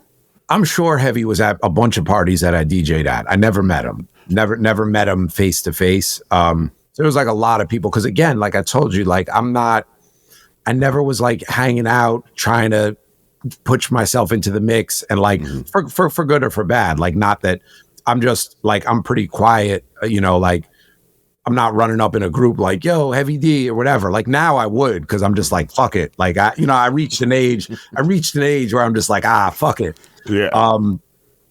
But so like, yeah, no. So Heavy certainly would have been in a bunch of parties that, you know, that I DJ'd over the years. A lot of people that I probably never met, you know, in different events, and some that we got to meet. I got to meet Luther Vandross, me and all my boys, and like, you know, and again, so like I told you, like I didn't grow up on that kind of music. Yeah. My two of my main guys were with me everywhere. Big Kev and my friend Kiko, rest in peace, Kiko was with me everywhere. They're both older than me and both like grew up with that. Kiko's Filipino. Yo, these guys met Luther and lost their minds. Rightfully so. Of course, 100%. And you're probably just there. Okay, yeah, cool, nice to meet you. I was like, oh shit. I was like, nah. I'm like, oh, cool. This is very cool, Luther Vandross. But it's not like I don't have this like lifetime of memories. Like I understand how important he is and rate him, but I don't have those lifetime of memories that I grew up with. You know what I mean? So like we would be out and get to do stuff, and that's like super fun for me to kind of like get to bring people along for that, because in those days it's crates of records, so there's at least 2-3 people with you, and it's like cool. If we're going to the club, we bring the whole army. It's like, oh, we got some private shit or some exclusive shit. It's like, all right, who's coming? It's just like, you know, 2-3 people, and everybody kind of just get to, you know, you're in. So it's like once you're on the inside and get to kind of hang out and just experience some of this like other world that's like just very foreign to all of us. Like we get to move in and out of it in a cool way, but to me it's still not my world. And I guess that's why I say like, well, at the end of the day, like we're gonna go to a diner and have something to eat afterwards, and like cool, like I'm not after party, like I don't know, like that's not my world. That wasn't your thing. Yeah. You see the thing with it now that I'm talking about it, one of these days I want to invite you back just to have a conversation about your bad boy era, because I think that right there could be like really in depth. And again, there's craziness people want to know, but I mean like really good stuff that you've seen and done over that period there, because I don't think that has been really explored or documented from you in that type of way. I mean, unfortunately, I don't really have any incredible, crazy stories, you know, like the kind that would be appropriate today. You know what I mean? Just more weird, funny anecdotes of like, you know, like, I mean, I'll give you the one that'll be like the preview of like, so this night that we went to Paris, it was like for Paris Fashion Week, it was like literally we're there for less than 24 hours. Fly, first time playing in Paris. Puffy's like, I'm like, okay, so what's the party's like? He's like, it's Paris. He's like, you got to bring everything. And I was like, okay, but like everything, what do you mean? Like, I got to pack my records. He's like, yo, you got to bring everything. And I was like, what the fuck are you talking about? So they arrange it and pay for it. So like me and Kiko, the two of us, flew to Paris with like, I want to say 10 crates of records. which is insane to fly out with. So like you fly you wouldn't out, bring that to a club, much as to fly somewhere with so many records. Fly out with 4. You know, you got two people check, whatever. Bring everything. So everywhere we go. So we do one party, like this crazy fashion thing. Then he's like, okay, now we go into the after party at this other club. Go there. Then I'm DJing behind the bar. There's like French porno stars on the bar with their shirts off. We're kind of in, like, we're in a club, but we're definitely in the other room of the club, and like shit is kind of like, it's fun. It's all good. It's fun, but it's wild. And then like we just go have a driver with us the whole time. We go get something to eat, and then me and Kiko, we have to go back to the hotel, pick up our stuff, and go straight to the airport because we're on a less than a 24-hour turnaround. We go upstairs. We have a luggage cart, like 2 luggage carts, 10 crates of records. We're wheeling them through the lobby of this like 5-star hotel, marble everywhere. It's like 6:15 in the morning. The sun is rising. It's like you're crusty. Like you've been up through it all. You know, like the sun is clearly, it's like more on the daytime side. Pushing through the lobby. We're like, all right, yo, going. And we just look up and Puffy's just walking through the lobby all by himself. No security guard, no nothing. Shirt halfway open. Just like, and mind you, like I've just DJ'd 2 parties for him. Been rocking for like 7 hours of DJing. Then we went back to the hotel. They went and did some other shit. And I just was like, yo, you good? Because it was just weird. There was nobody else. There was like no crew, no security guard. And he was like, yeah. And I just like kept it moving. Yeah. I mean, Kiko were just like, we were like this. We were like, and it was one of those like, did that just really happen? Like it wasn't even anything crazy, which was so funny about it. It was just like, that really just happened? Or like, did we both just imagine that? Like that was so weird.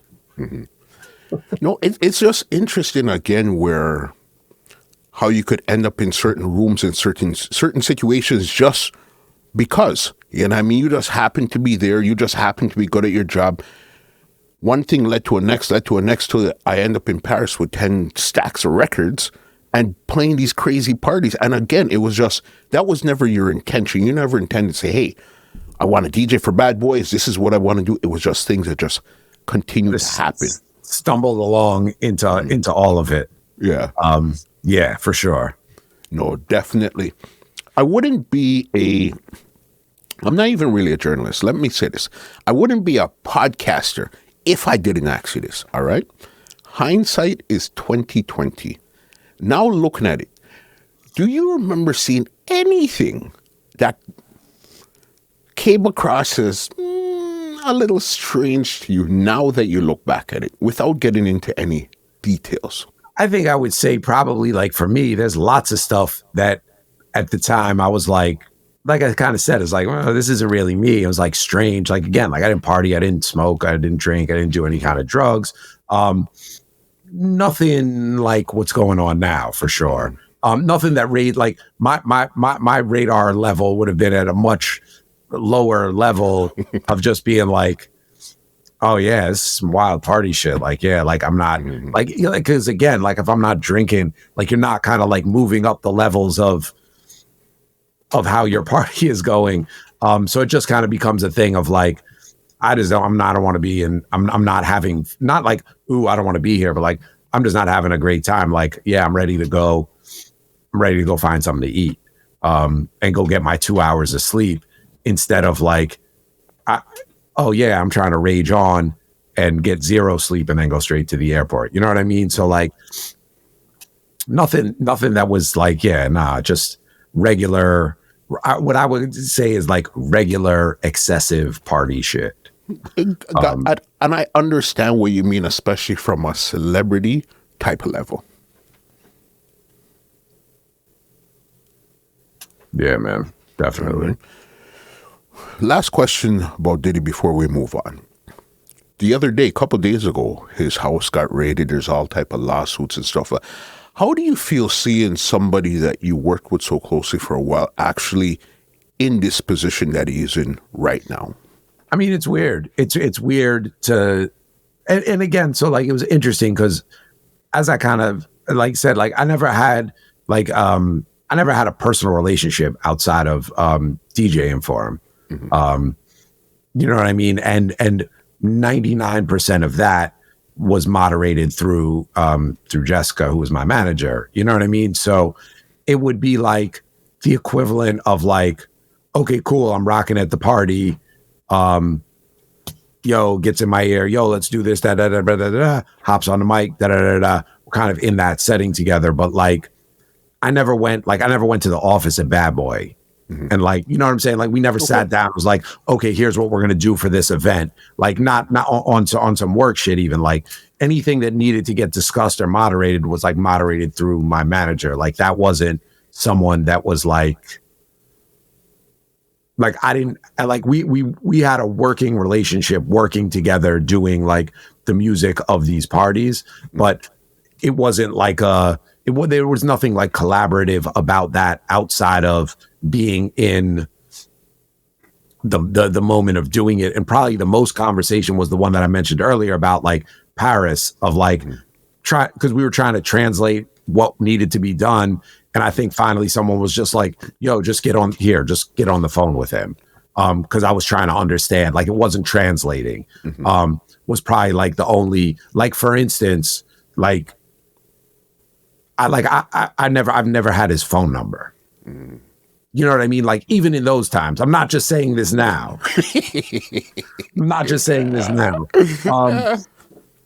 So, but like in that respect of like anything between, and it's not like I was trying to keep a distance. Mm-hmm. He was probably like, he's fucking Diddy or Puffy or whoever he is at the time. You know what I'm saying? Like, I don't want motherfuckers calling me like, yo, what are you up to today? You know, like he's got a whole team of people for that. Yeah. And so we worked in that capacity. But that's not someone that like whose phone number, like that's probably the best example. That's probably the clearest way that it makes sense is like, that's not anybody whose phone number I ever had and could call. Yeah. Listen, you've had this illustrious, crazy career now, okay?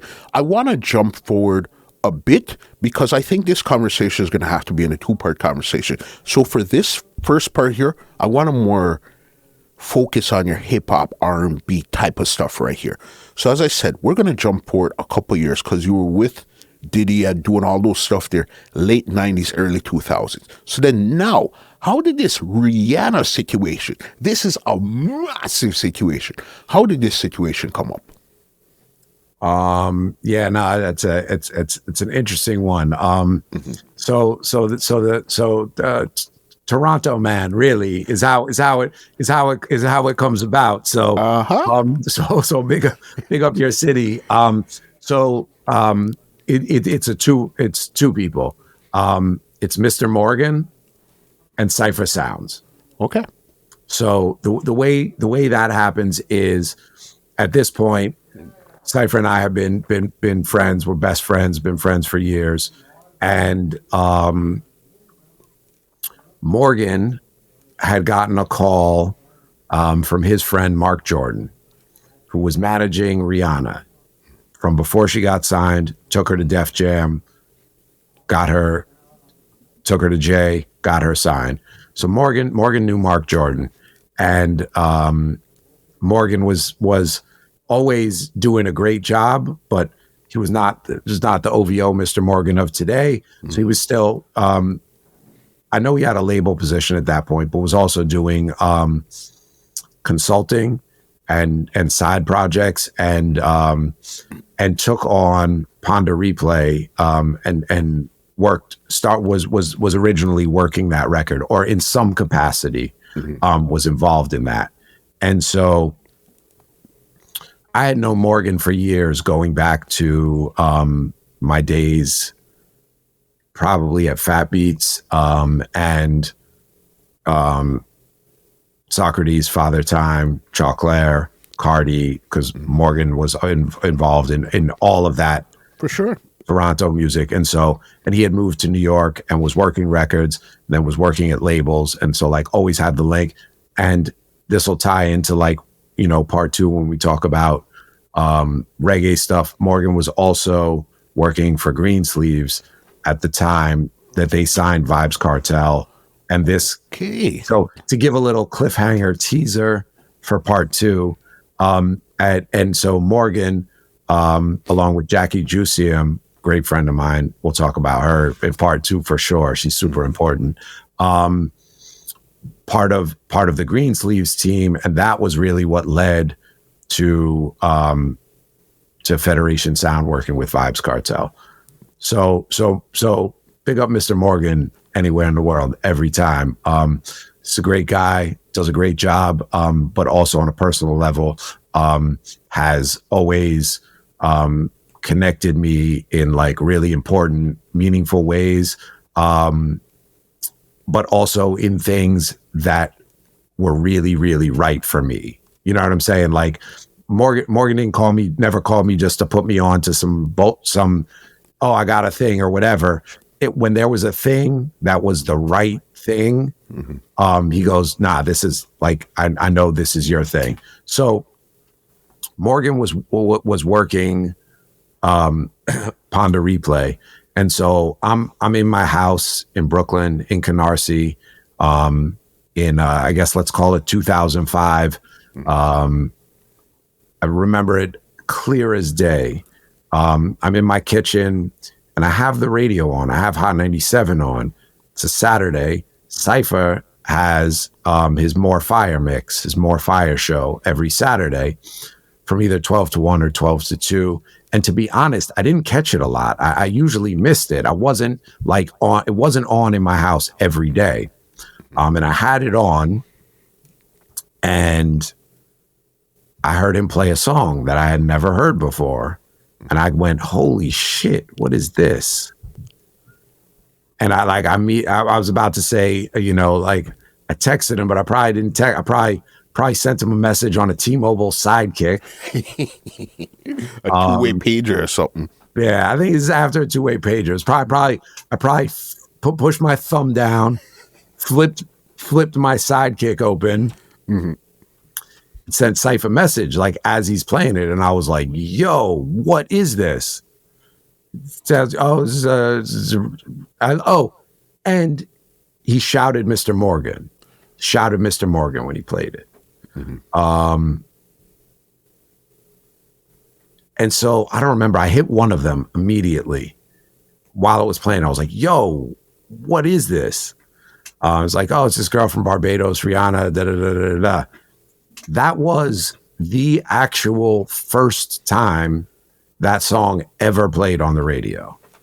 Okay. Played by Cipha on Hot 97.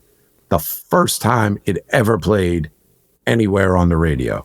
And I just heard it and was like, yo, this is like as per all of the things that we've talked about already, I was like, yo, this definitely speaks to me. Like this is speaking my language.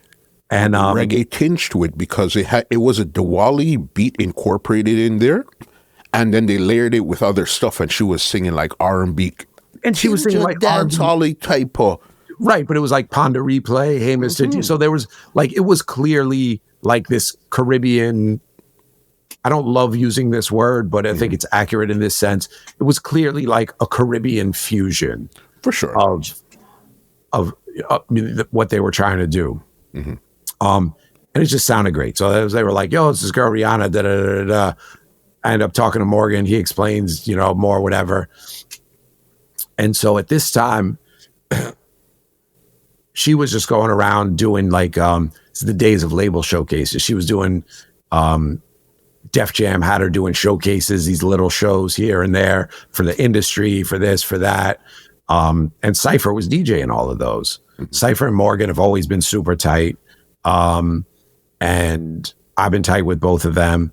And Cipha's on Hot 97. So Cipha, they plugged Cipha in because Cipha at that time had become like outside of Bobby Condors and just like straight Caribbean world, Cipha was known and had become known for a long time. This will factor in part two also, for playing reggae, for playing a lot of dancehall and a lot of reggae. And he had that More Fire show, and he used to play a ton of reggae in it or whatever. So he was known as a dance hall guy, like a reggae guy. Like, and at this time, like, he was already going and doing dances, like proper dances, like going to Flatbush and going to the Bronx and getting booked on them as the hip hop DJ. And so Morgan knew that Cipha's the perfect person to play this record first, but then also was like, okay, they need someone to DJ for her for these showcases. So of course, Cipha's a perfect fit. Great DJ, gets the whole thing, whatever.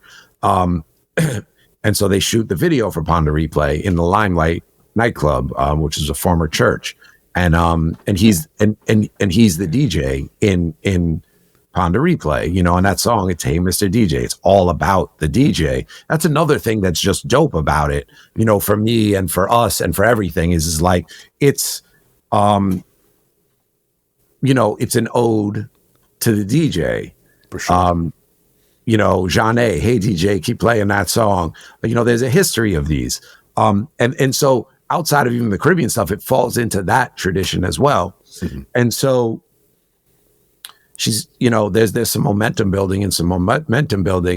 Cipha's on the radio 6 days a week at this point. He's on mornings, Monday through Friday, and his Saturday afternoon mix show. So that's radio life. So you get to be big on the radio. You don't get to fly out.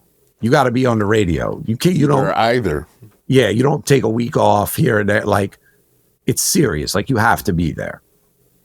And so it got to a point where she got big enough that the very first time she got booked for like 2 radio shows outside of New York, Philly and DC. And Cipha couldn't DJ. And so actually just prior to this, for like a couple of months while this was all going on, Morgan was like, I got to connect you with her manager, Mark. I need you guys to know each other. Like, I got to set up a meeting. And it never happened. And Mark and I kind of went back and forth, but we never actually sat down in person. He was super busy. She was just getting all this momentum. And then we get to this point where she gets booked for these first 2 shows outside of New York. And Mark just calls me and is like, yo, can you come DJ these shows? We need someone to DJ. Cipha obviously can't go out of town. And I was like, yeah, absolutely. So I've not even met Rihanna at this point. She's 17. Just the first song. I haven't even met her. The day of the shows, she's coming in from somewhere else to Philly. And I go meet Mark in front of his apartment. He's like, all right, meet me in front of my apartment. He was like, it's like me and 2 dancers. We're taking an SUV down to Philly. She's already going to be there. We're going to meet whatever. He was like, yo, pack a bag, come meet me. So I was like, all right. So I met him. I had never even met him in person. And we get in the car. It's a 2-hour drive to Philly. And we just start talking, and we know all these same people from New York, like all these overlapping circles of people. And we had never met. And so it's cool. So it's like, there's like a connection here. And Morgan had just been like, look, like the same, kind of in the same reason, like I connected you with Cipha. He was like, Max gets what you guys are doing. And the kind of like the fact that she's from Barbados and the Caribbean music aspect of it, like he gets all of that really well. And also to go to this other stuff is like, and he can handle all the technical being the DJ stuff. But it was more than just like, oh, we need someone who can go DJ. There's a million people that could have gone and done the DJ work. And I'm not the only one that could have done this part, but Morgan just saw that like this connection of like my connection to dance hall and reggae and Caribbean music. He was like, you guys will all be a good fit beyond just like the doing the work part of it. Cause there's a lot of backstage, behind stage, driving from place to place, whatever. Like you guys will all relate and get along. And it was just like, okay, we got these 2 shows. Can you come do them? So I was like, sure, great. And so we drive to Philly. There's supposed to be a sound check. There's no sound check. It's pouring rain. We don't even know if the show's going to happen. Then the rain clears up and it's showtime. We've never met. We've never rehearsed together. Cipha gave me a show CD. It was like, here's the tracks, and like recorded a little demo for me of here's how I've been introducing her.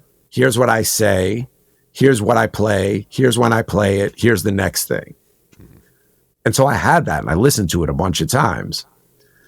And she comes down. We're all in the lobby waiting. She comes down, meet for the first time, and we're on our way to do a show. 3-4 songs for like the Hot 97 of Philly, probably Power 106 or something.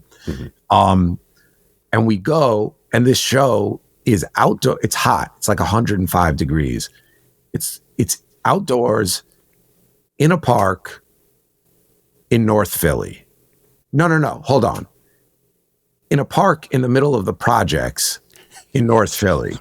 So like the way I describe, so you tell me, so like if I'm like New York, I'm like, okay, yeah, like it's in a park in the middle of Marcy.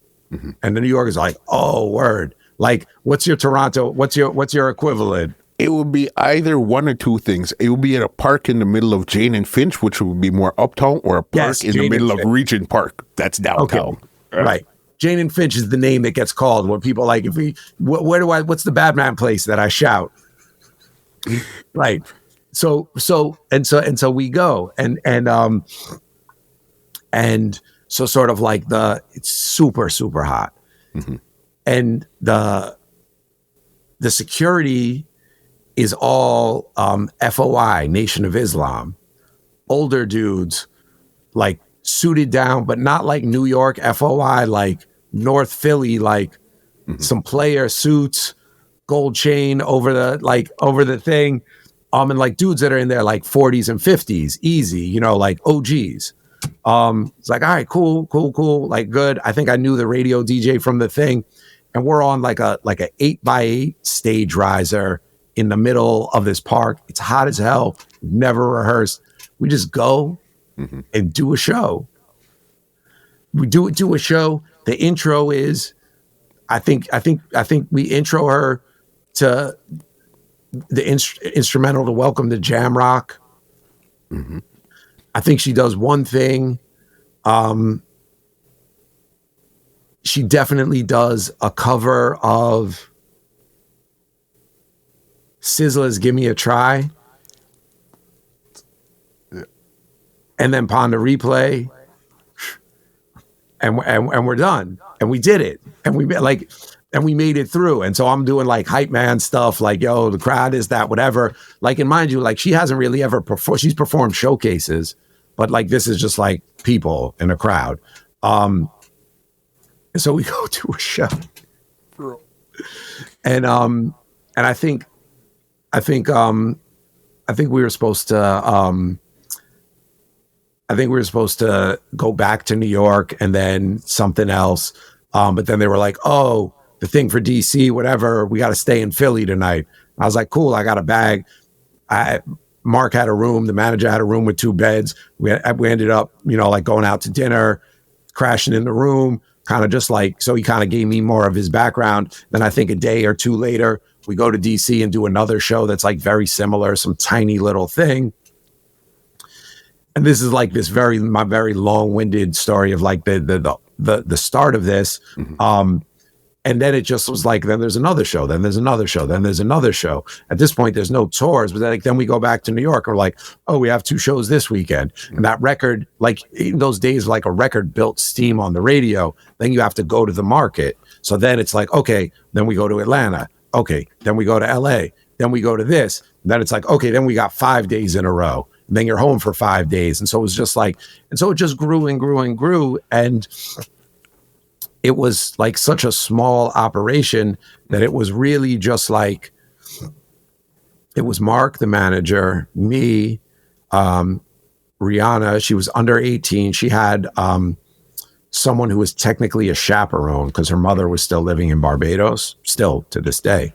So there was someone who was like technically like a legal guardian chaperone because she was under 18. Sometimes there would be 2 dancers, and on certain trips there would be a school tutor. And they'd be doing schoolwork on the plane.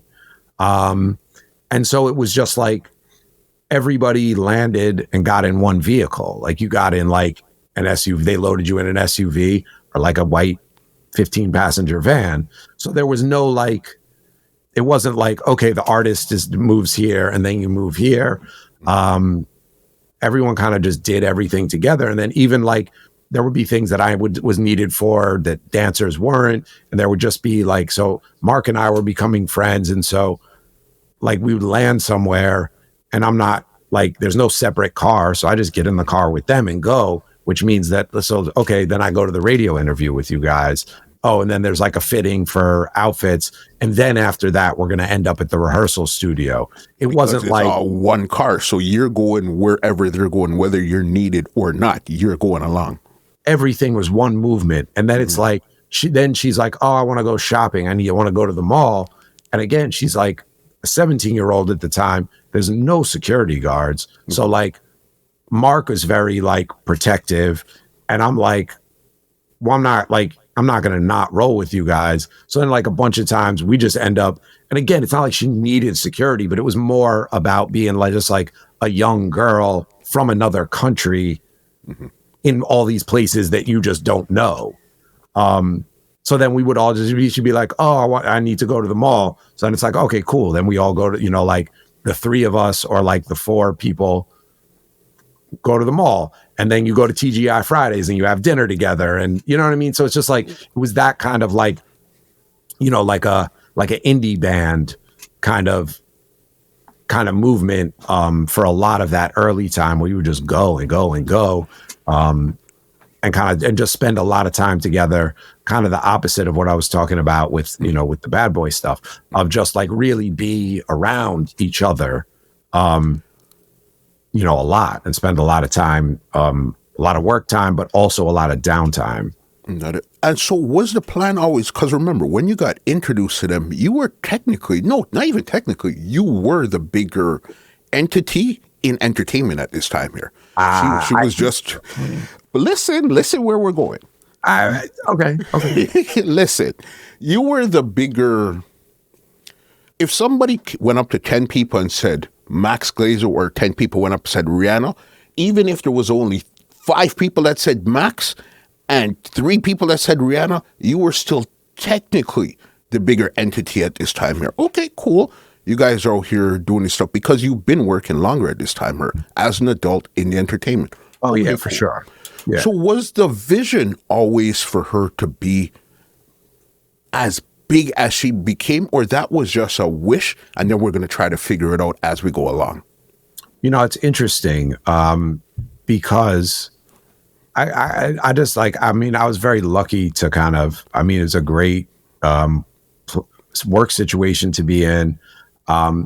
But also just like kind of from the perspective that you're talking about, I was very lucky, I think, to be able to kind of witness that, kind of like watch that process from a very early stage.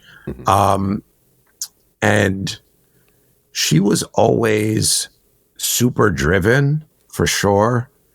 And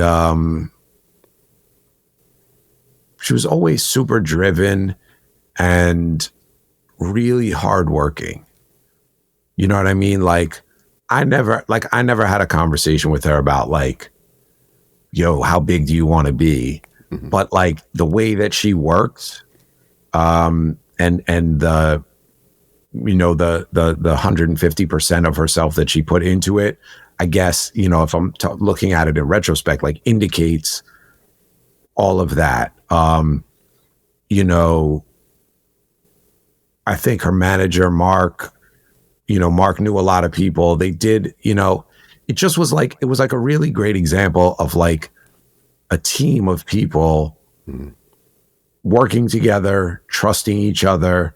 She would do everything. Yo, we need you to go here and do this. We need you to go to this. We need you to go to this radio station. We need you to go to that. Go do this photo shoot. Da da da da. Oh, it's time for rehearsal. Never like we don't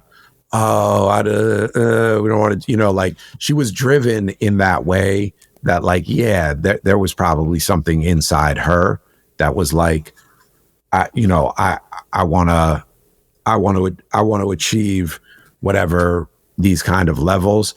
Like it was never like anything that was like discussed, outwardly with me. I don't know, maybe with like Def Jam or whatever. But she always, it was interesting because like I remember my dad asking me, because they started seeing, and at this point we're on like, she'll do a TV show. I get to be on TV. My parents see me on TV. It's very cool. They're all very proud, which is cool. And my dad asked me, he was like, what do you think her like potential to kind of like what you're saying is like, to become like a, big star. And I was like, look, I don't have any idea. I was like, in order for that to happen, there's like magical stuff in the universe that has to happen that's like, you can't quantify. I was like, but all of the things that one could be doing to set yourself up to achieve that, and you still need like the magical fairy dust. But I said, but all of the things that a person, an artist could be doing to set themselves up for that, she and her team are doing. So they're preparing themselves for being given that opportunity. You know what I mean? They're doing all this stuff humanly possible. It's just the magic dust and the atmosphere. Once it collides with what they're doing, that's when everything is going to happen. Yeah, but they had to do what they were doing first. And it's not a given that that's going to collide. Exactly. It's like a 1 in a million that even with all of that stuff, that those things are going to collide. But I did for sure say like, look, like I can't say, I said, but I always said to him and to anybody else, like, I said, my 17-year-old boss works harder than anyone that I've ever seen. I said, yeah, you want to hear a joke? Like we're going through, I don't remember where we were. I think we were flying back to the US from out of the country. And it's kind of like it's like some dancers, some like tall dudes, some girls, like it's like kind of like a weird ragtag crew. And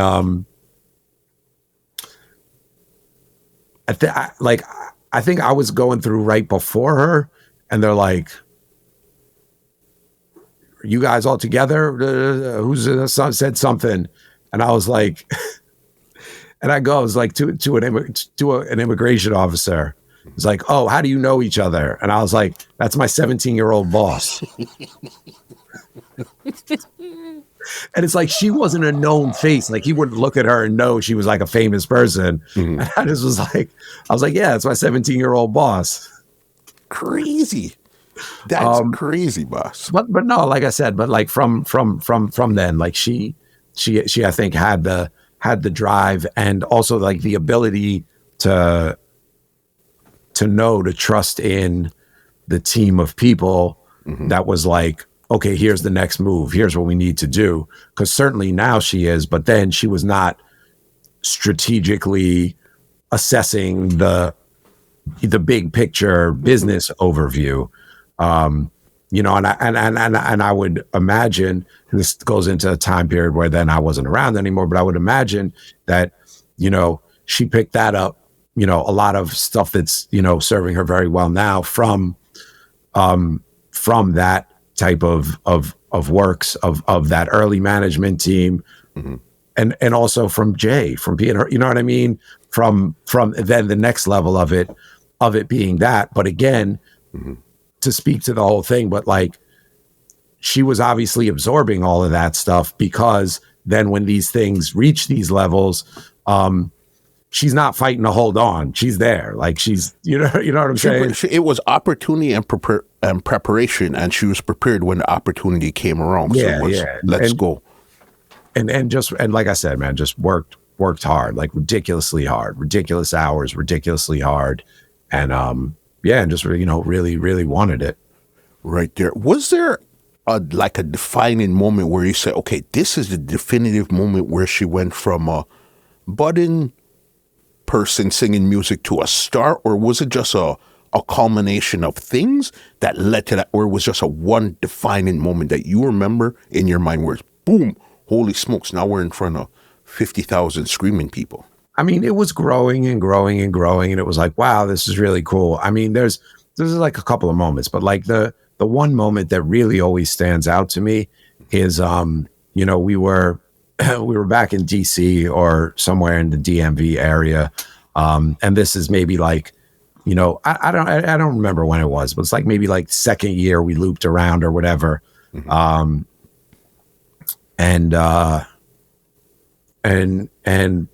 we had a show, and like we had a show in like an outdoor plaza. It was kind of like, maybe there was like a hotel on one side, some buildings on the other. So one of those kind of like, kind of a big outdoor plaza. And so we had a show in one of those, and I think, at this point there was a tour bus. They had a tour bus wrapped. So we were on a continuous tour, and, and there was she still didn't have a security guard. And again, like I'm not a fighter, and I'm not like a tough person, but like, her manager, Mark, was a little more diesel. But just in terms of having like a excuse me, a lot of times that would just be me and him. Like when we were like moving through things, or like, if there was someone from the venue, like a stage manager, and like you didn't need like bruisers, but there ended up being like a lot of time, if she's signing things where like, and I like, again, we DJ something and I'll be there. And so Mark may be doing something. I'm like, yo, keep chill. Like I had like, cause I don't have the physical mass to like a linebacker, but just like, you got to have people kind of like regulating, like when shit gets crazy, you need like serious business, but just to kind of keep things regulated. So a lot of times me and Mark would just be, Mark and I would just be the ones doing that and handling that. And so like we had this show in this outdoor plaza in DC area, and the tour bus was parked kind of right at the plaza. So it was just like right on the thing. So we just come off, and I think I kind of remember looking outside and was like, yeah, it's a pretty big crowd. So just like numbers wise, and it was outdoor. So it was kind of like an undefined space. It wasn't like you're packed into a club. It was like, yo, this is a good amount of people. Like, cool. And we've been steadily building or whatever. And so we kind of do what we normally do, is like, and there's some local police there because it's a crowd thing. So there's there's no problem. And so we come off the bus, and from when we started that show, I think I come off first. So when I get set up, and I think from when I introduce her, like the level of the crowd noise was like, there's like, when you're like, all right, I need you to make more noise. There's like, and then there's like, it's through the roof. It's like mania. There's like a noise that's like, you hear like, oh shit, this sounds like Beatlemania. Yeah. And it's little girls, mostly young, teenage girls. And so I remember from the start of that show, there was like, it was a higher level than we had of that kind of response. And so we do the show, and then it's like, all right, boom. And so we're all moving to like a few stairs off the stage, and it's kind of like a straight line. But there was like all of the people, because the tour bus. So here's the thing, like, there's no separate place for the tour bus. The artist is going to the tour bus. It's got her face on it. And so we come off, and it's like, again, it's like younger girls. So it's not like you're at a football game and people are rushing the thing. And so it's kind of like me and Mark, and there was like a few of the cops kind of like took the lead, and we kind of just like skated through of like, all right, excuse me. But that was the first time that it had been like that. And we were like, oh shit. And I think that was when Mark was like, oh shit, I got to start getting like, for some of these, not everything. He was like, but for some of these, I got to start bringing a security guard to manage that part of it. And so it was like that was a very distinct one that I always remember. There's another funny sidebar to that story is, so one of the members who passed away of Federation, Disco D, producer, amazing guy from Detroit. He actually produced a song on 50 Cent's second album, Ski Mask Way, part two. We'll save it for part two. So Disco D had met this other young kid who was even younger than him that was a producer and like really wanted to get into music, and was like, yo, can you talk to him? And this was the same way someone had introduced me to Disco D. And I was like, yeah. So me and the kid are going back and forth. He's like, yo, I'd love to link up with you. Da da da da da. And he was from that area, I guess, or was in that area. And it just turned out, I was like, we couldn't link. Yo, I'm gonna come to the show. I want to give you a CD, whatever. So somewhere in this situation at that day, I get a CD from the guy. The guy is Benny Blanco. Bro.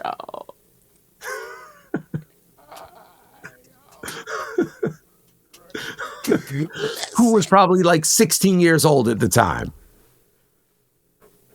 So totally unrelated to any of this, but I just remembered that at that same thing, I linked for a second with Benny Blanco, and he gave me a CD and was like, yo, I'm Dave's boy. Disco D's name was Dave. I'm Dave's boy. I was like, all right, thank you. Whatever.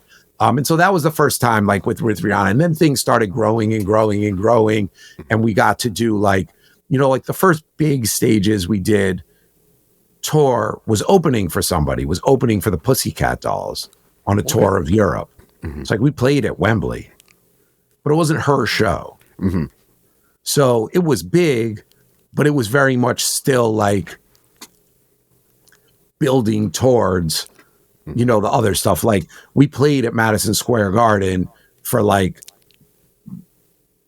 the commercial pop radio station Jingle Ball. But we're one of like 15 artists, and we're probably like third in the lineup. And we did a lot of things like that. So then we're doing like Boston's Boston's big radio station, and we're like the second act in a lineup that also has Kanye West and Meatloaf and like a bunch of other random things. So like one day we end up doing those, but like in this time, like we're the warm-up DJ, you know what I'm saying? Like we're the earlies. She's got one song. Okay, then she's got two. To the same position where you started. It's like, okay, I'm the warm-up guy before the big guy. So then now this is where you are again. But I understand that position very well. You know what I mean? And she was always like, yeah, go. And then they're like, then you go and people don't give you a sound check. And, like, yeah, of course, if Kanye West, like, yeah, he gets all the time. And then you got to plug in and hope everything works. And so, yeah, we just did. So we just built through, through all of these things. I mean, we got to go back to Barbados and perform her first time performing in Barbados since she had left and became, Rihanna became an artist, back to Barbados a couple of times, performed, early on performed on a huge stage in Trinidad, my first time in Trinidad, which was wild, police escort through the streets. We perform, and like, again, and this is like a really special one for me because we've already started Federation, and I'm very, very linked to Jamaica. We performed at Sumfest. At Sumfest too? Yeah, we performed at Sumfest. So to be on that stage is like, is wow, you know what I mean? And I think we, because Sumfest is, this is that, at that time, certainly broken up into International Night. So I think we performed right before Missy Elliott brought out Elephant Man, because there was a remix upon the replay with Elephant Man. So we brought out Elephant Man on Sumfest. You know what's crazy about this story? It's like, okay, if you had met her like 10 years into her career, she was a big superstar now, you'll still have the crazy stories, you know. But I think that build from ground zero, where you said there's no security, we have to be the security. That build from ground zero is so important that these are the stories that really, you know, okay, Rihanna is the superstar because of coming from right here. No, totally. No, I mean, like I said, I value that experience immensely. I got to just like learn a lot of, you know, like going up through those levels of, you know, different things that I had never done, you know, and getting to some of those stages and just learning a lot from that team. And then also, like, as a bonus, having had that experience, then be with this woman who ends up being, you know, if not certainly one of the most famous women in the world. So, you know, and look, I always kind of also chalk up like one of the pieces to the puzzle of her success as, look, from when I met her when she was a 17-year-old kid, she was always like a very genuine, straightforward person. She was not like, and I think this has stayed through. And I always think that this is why people, and like women especially, relate to her. She's not some weird, eccentric alien pop star. You know what I mean? Like, look, like like in America, everyone always says is like, you know, the test for who you want for president is like, nah, like people want to vote for the guy that they want to have a beer with. A normal, you know what I mean? Normal, you at least come across as a normal individual that understands normal everyday people. Someone that you can relate to and can relate to you. And and look, and I know from firsthand personally that is who Rihanna was. And I've watched, and it doesn't seem that she's lost any of that. You know what I mean? That she's when like some shitty paparazzi stops her, she's very genuine. She might tell them to go fuck themselves. In a real also see her woman way, because she still has that. Yeah, but you also see her do like very sweet, kind things for fans in situations where she absolutely doesn't have to and doesn't have to stop and have that interaction. And like I said, I know this about her as a person that I spent most of 3 years with. And it seems like she's carried that with her. And I think that's a big part of the formula that sets someone up for success. You know, not everyone has to be this way, but again, like, I think there's a humbleness in it, in a certain respect, because I think she could be very not humble, and rightfully so in other instances.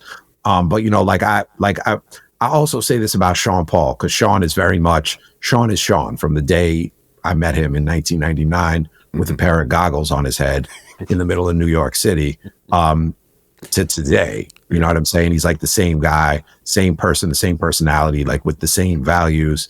And it's interesting that the two of them as Caribbean people also, I think there's like an element of that, of like, you know, the just like the way you were raised. And it's very different from the way that I was raised. Like I had to learn as an adult interacting in this world to be like, good morning.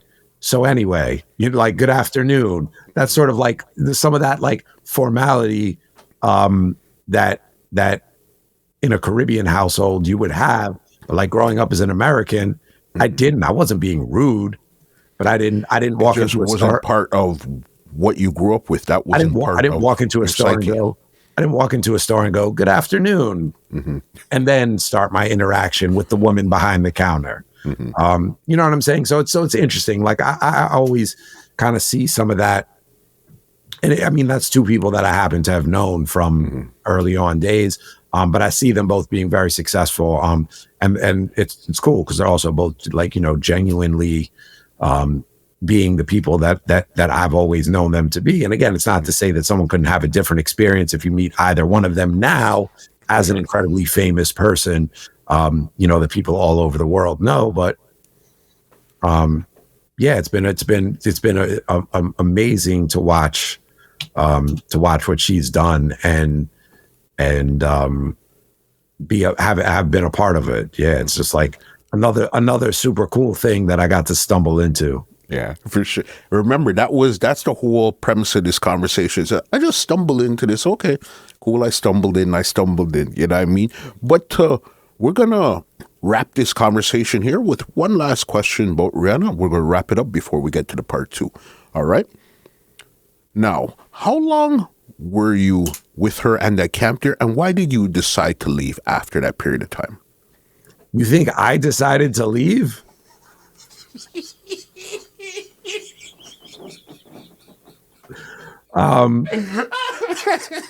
Okay. All right. Let me rephrase this situation. Okay, Max? All right.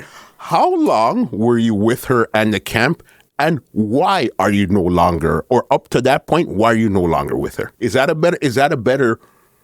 I mean, yeah. I mean, either way, you'll get an honest answer out of me. So it was about 3 years. It was pretty much from the very start of the build upon the replay, up until her third album came out. Mm-hmm. And she was doing about one a year. So it was like the year before the first one, like 8 months leading up to the first one. So it was like roughly 3 years. Mm-hmm. And the same way I had stumbled into it, and I get, we got a show in Philly and DC, turned into another, turned into another, turned into another, turned into a tour, turned into all of this stuff. It just kind of kept going, with no real kind of markers on where it was going. It's just like, this is just building and building and building. And it was kind of like, and again, I was good friends at this point, very good friends with Mark, her manager. And it kind of, it got back to then like studio work time, which I was never involved in. So it got back to studio work time at whatever that point was. And it was like, all right, well, we'll give everyone a heads up when it's time for shows again. Mm-hmm. And then when they came back to doing shows, and I don't know their discussions or decision-making process because I wasn't involved in this, but then when the next time she came back out doing shows, it was with a full live band and there was no DJ. So I didn't take it especially personal. Fair enough.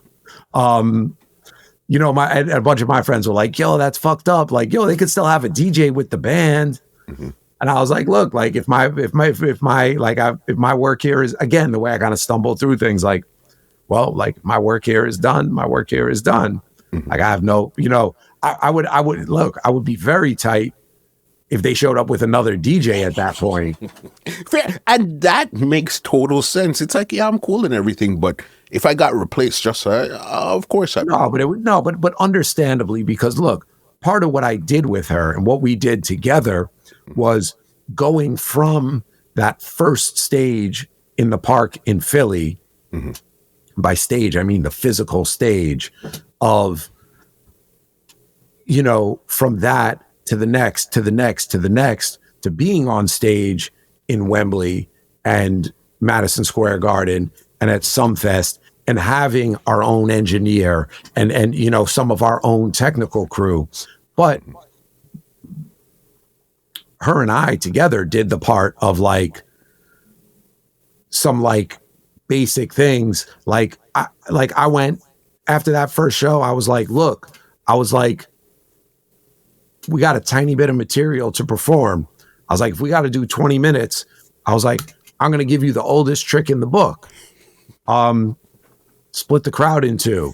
I want to hear my people on this side make noise. I want to hear my people on this side make noise. Nah, these guys are way louder. Get a good couple of minutes out of that. But I also said, the other thing you get out of that is the roar of applause And like at the end of a show, people remember like the overall feeling. Most people aren't going to like critiquing each element. They're like, yo, that was fun. And when people are screaming and when you're going, and making noise, like you're having fun. So I was like, there's all these things we can do that like engage people, ladies, fellas, left side, right side. If you're in a city, like, okay, which part of town, this part of town, okay, what's the place in this town? Make sure we shout this in this town. And like, kind of like stage 101 things that some of which, not all of which, but like some of which I brought to the table because I was like, okay, we need to build this out. And that record started taking off so quick that there wasn't stage show school. It was like right from making the record to like, we got to be out performing this record now. We got to be out everywhere. So I got to be a part of like, beyond just going like, oh, playing the music. I got to do a lot of the programming of like, okay, well, like and be a part of the sitting down and going like, all right, what's the set list going to be today? And I go, all right, like I brought a lot of my experience as a DJ and like the psychology of it and the psychology of crowds and that stuff to it. And we'll go like, here's why I want to do this like this. And cool. Now we've got two dancers. Here's another place. We can give you a break. We can get a big forward and we can stretch our time because we still don't have enough songs. So now I'm going to do a DJ set before our grand finale. So if the grand finale is Ponder Replay, we're going to do our set. Then I'm going to get the whole crowd up to other people's songs. And the dancers have dance routines to them. And then we chop the big hit. But for me, I would always do it like Ponder Replay is like an extension of my DJ set. For sure. Because what I'm there to do is add energy and bring the crowd. So we go boom, boom, boom, boom, da da da da da da, boom, and then it's her running out and performing the big hit. So the kind of like point that you were getting out is so like I got to be involved in like a lot of that stuff and like the really like the grassroots and building it and putting it together. Some of which I knew, some of which I got to learn about. And then having to like interface with dancers and choreographers and like, coordinating, look, here's how she'll feel more comfortable on stage before we're using in-ear monitors and using like, I'm not a sound engineer, but using like, your streets knowledge as a DJ and as a sound man of like, all right, look, I can make this work on this stage with what we have here. Cause that's a lot of the situations we were in to going and building up and, and doing those things on much bigger stages. And then her moving into at the same time, like, she always had a choreographer that she worked with, but then like, everyone just working on elevating all of these things together. So really like growing it, this was my point, was the natural evolution of that and her show going into her own headline, thousands of seat venues as Rihanna needed more on the stage than her and a DJ and dancers. You know what I mean? In terms of, so like, and this is where you get into the vision of her as a pop star. Okay, like we're expanding out of urban world. This is an R&B chick singing over her tracks. We're dipping our toes now into these first levels of pop star world that we're just trying to enter. And so in order to play on that field, it only makes sense that they needed this live band setup. And like, she got this great, it was like these rockers. And like, if you ever saw that tour, dude was doing like shredding guitar solos. You know what I mean? Like, it wasn't just like, it wasn't like Kanye's guys in the corner playing the music, it was part of the show. You know what I mean? And she would kind of like, the guitar player would walk out in the front and they would do kind of like a front woman lead guitarist thing, which again, just like I think intentionally helped open her up and open the audience up to like, hey, this isn't just for Hot 97. Like this is something bigger. And like, now we're in a world of kind of like where things are a little bit different in 2024. Like everyone will just sing over their own tracks and it's whatever. But moving into the idea of wanting to of having your own stage set that travels with you. And we did for like the last 2 tours that I was on, like a custom built stage set with your riser and your thing and your that, and things are choreographed around that. But then building into the next phase of that, where you've got the band, your stage is twice as big because you're the headliner. So just like moving into all of that stuff that again I felt was like, look, I would have loved to have continued being involved, but it did feel and look like the natural evolution of what she really needed to be doing to get to that level. And you don't think that, okay, yeah, you have the band and all that, but you don't think in this next step that there was any room for a DJ, even if it wasn't you per se? I mean, they certainly could have had a DJ. They just made the creative decision not to. And I think, and I have no insight into that whatsoever. Maybe it was like, look, we want to get away from that and let people see us as this other thing versus like, a band like Sugar Ray that has their DJ like, like in the video, and it's like a part of, it's kind of like kitschy or whatever. So I don't know. I have no insight into it. That's just like my own throwing random ideas at the wall about what it might have been. Like, absolutely, like I said, sure, I would have loved to have, to continue getting to do that. Although I probably would have worn out my welcome sooner or later anyway. Yeah. So sometimes it's better just to leave on a high note. Everybody is good. And do you guys, well, I know this businesses, once you move on, generally people don't keep in contact. But did you guys ever keep in contact after she had moved on? Yeah, for sure. Like, like when I talked about, look, like me and Diddy never texted each other or called on the phone. Like, funny enough, like certainly with the 3 years we were together, not like we texted all the time. That's like the people you're around all the time. Yeah. Call me about something, I'll call her about something. And then after, for sure. Like, for like the first 2 or 3 years after I had stopped DJing for her, I DJ'd her birthday parties. They would call me, either she would or I think the first one was a surprise. I think her assistant was like, yo, we want to bring you back, but it's a surprise. Someone's throwing a surprise party for her. The whole thing is a surprise. And we know it'd be dope if you would be there because like you're part of the family, whatever. So for like 3 years or 2 or 3 years, did birthday parties. It was like 1 or 2 other things. There was maybe like a fashion event early on after I wasn't DJing regularly for her, something in like LA. And then trying to think. And like I took a bunch of people to go see the show after I wasn't DJing, when I wasn't DJing, like one of the big, not like full stadium, but like a big concert venue show.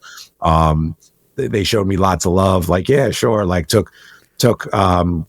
I took 5 people sitting in the row. It was sitting in the family row with her grandparents and with her mom, who I all knew because we just like, you know what I mean?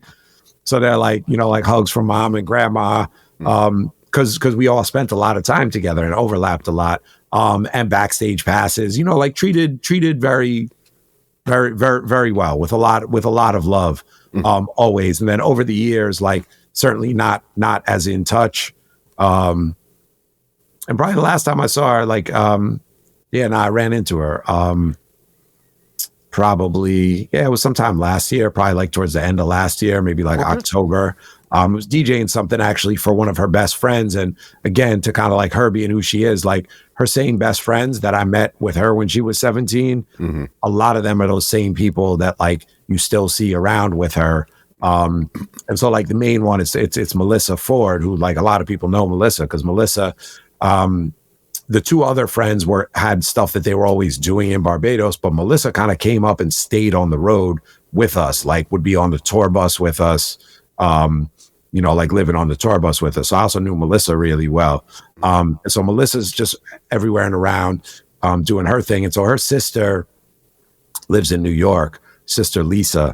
They have a catering company called Lamel's Catering, and they do, and she does private chef stuff and whatever. And so they do they were doing these little series of dinners, and she called me to DJ one, and she was like, "Yo, I've been meaning to call you. Can you come DJ one of these dinners?" And so I got one of my partners, Dangles, and we went, and she was like, yeah, she was like, she was like, Robin might be in town. She was like, there's like an off chance she might come. And I was like, yeah, whatever. I was like, I'm coming to doing your thing. Like, I got you. Like, that's cool. But like me and her, like legitimately friends regardless. And it was funny. So we went, so we did this thing, and like the whole thing is winding down. It's done. Like, it's actually done. The thing is finished. And like the DJ shit is packed up, and like the DJ console is right by the door. So it's like me and Dangles. There's probably like 25 people still in the room. Melissa, our cousin, a few people floating around or whatever. And I turn around, and basically I'm like face to face with Rihanna. And I'm like, oh shit. And she's like, yo. She's like, Melissa's right there. She's like, yo, where'd you find Max? And I was like, I'm real easy to find. And so, but like, it was dope. And it was just like still friends, like super, super, super love. This was when she was very pregnant. Mm-hmm. This was when she was still very, very pregnant with the second child. Mm-hmm. And so like, she walks in. So I'm like, yo, like, we're talking. And it was right when she walked in. So like a bunch of people in the room know her, but there's still enough people that are like friends of friends that were like, yo. And it was funny because eventually I kind of like look around, and Dangles is like right to my side, and he's like, yo, because at this, in this situation, in this mode, like that goes back to like, yo, this is my friend. Mm-hmm. You know what I mean? Like I understand intellectually that she's this as famous as she is, but also this is someone that I'm just like, yo, how are you? Oh my God, congratulations, you're having a baby. Rocky is standing on the side. No one's paying him any attention. I was like, oh my God, I'm sorry. I was like, yo, I'm Max, congratulations. Like, you have a beautiful family. Da da da da. I was like, yo, I have 2 kids. She was like, how old are your kids? Like, just like regular. So it was really like really for nice. a second, outside of just business and hey, you've sold 10 million. No, can I just be normal? And probably you're not even referring to her as Rihanna. You're referring to her as Robin this time. Because we're just being very normal people. Yeah, no, I literally said to her, I was like, yo, honestly, I was like, I know you know this, but like, I was like, I feel proud like a big brother. Like when I look and see at what you're doing and what you've done, I was like, I feel that kind of proud. Like it's like I love to see it. Like I'm so happy. On a level of like knowing that she knows and I know of like where this comes from. Mm-hmm. And like I genuinely feel that way. Like, you know what I mean? Like that was like the best way I could describe the relationship when we were working together is like I always looked at her as like a little sister, in the same way that I told you me and Mark would like be like, okay, there's no security. Okay, we got to go to the mall with you. Like, oh, you need to go do something. One of us is going to go with you.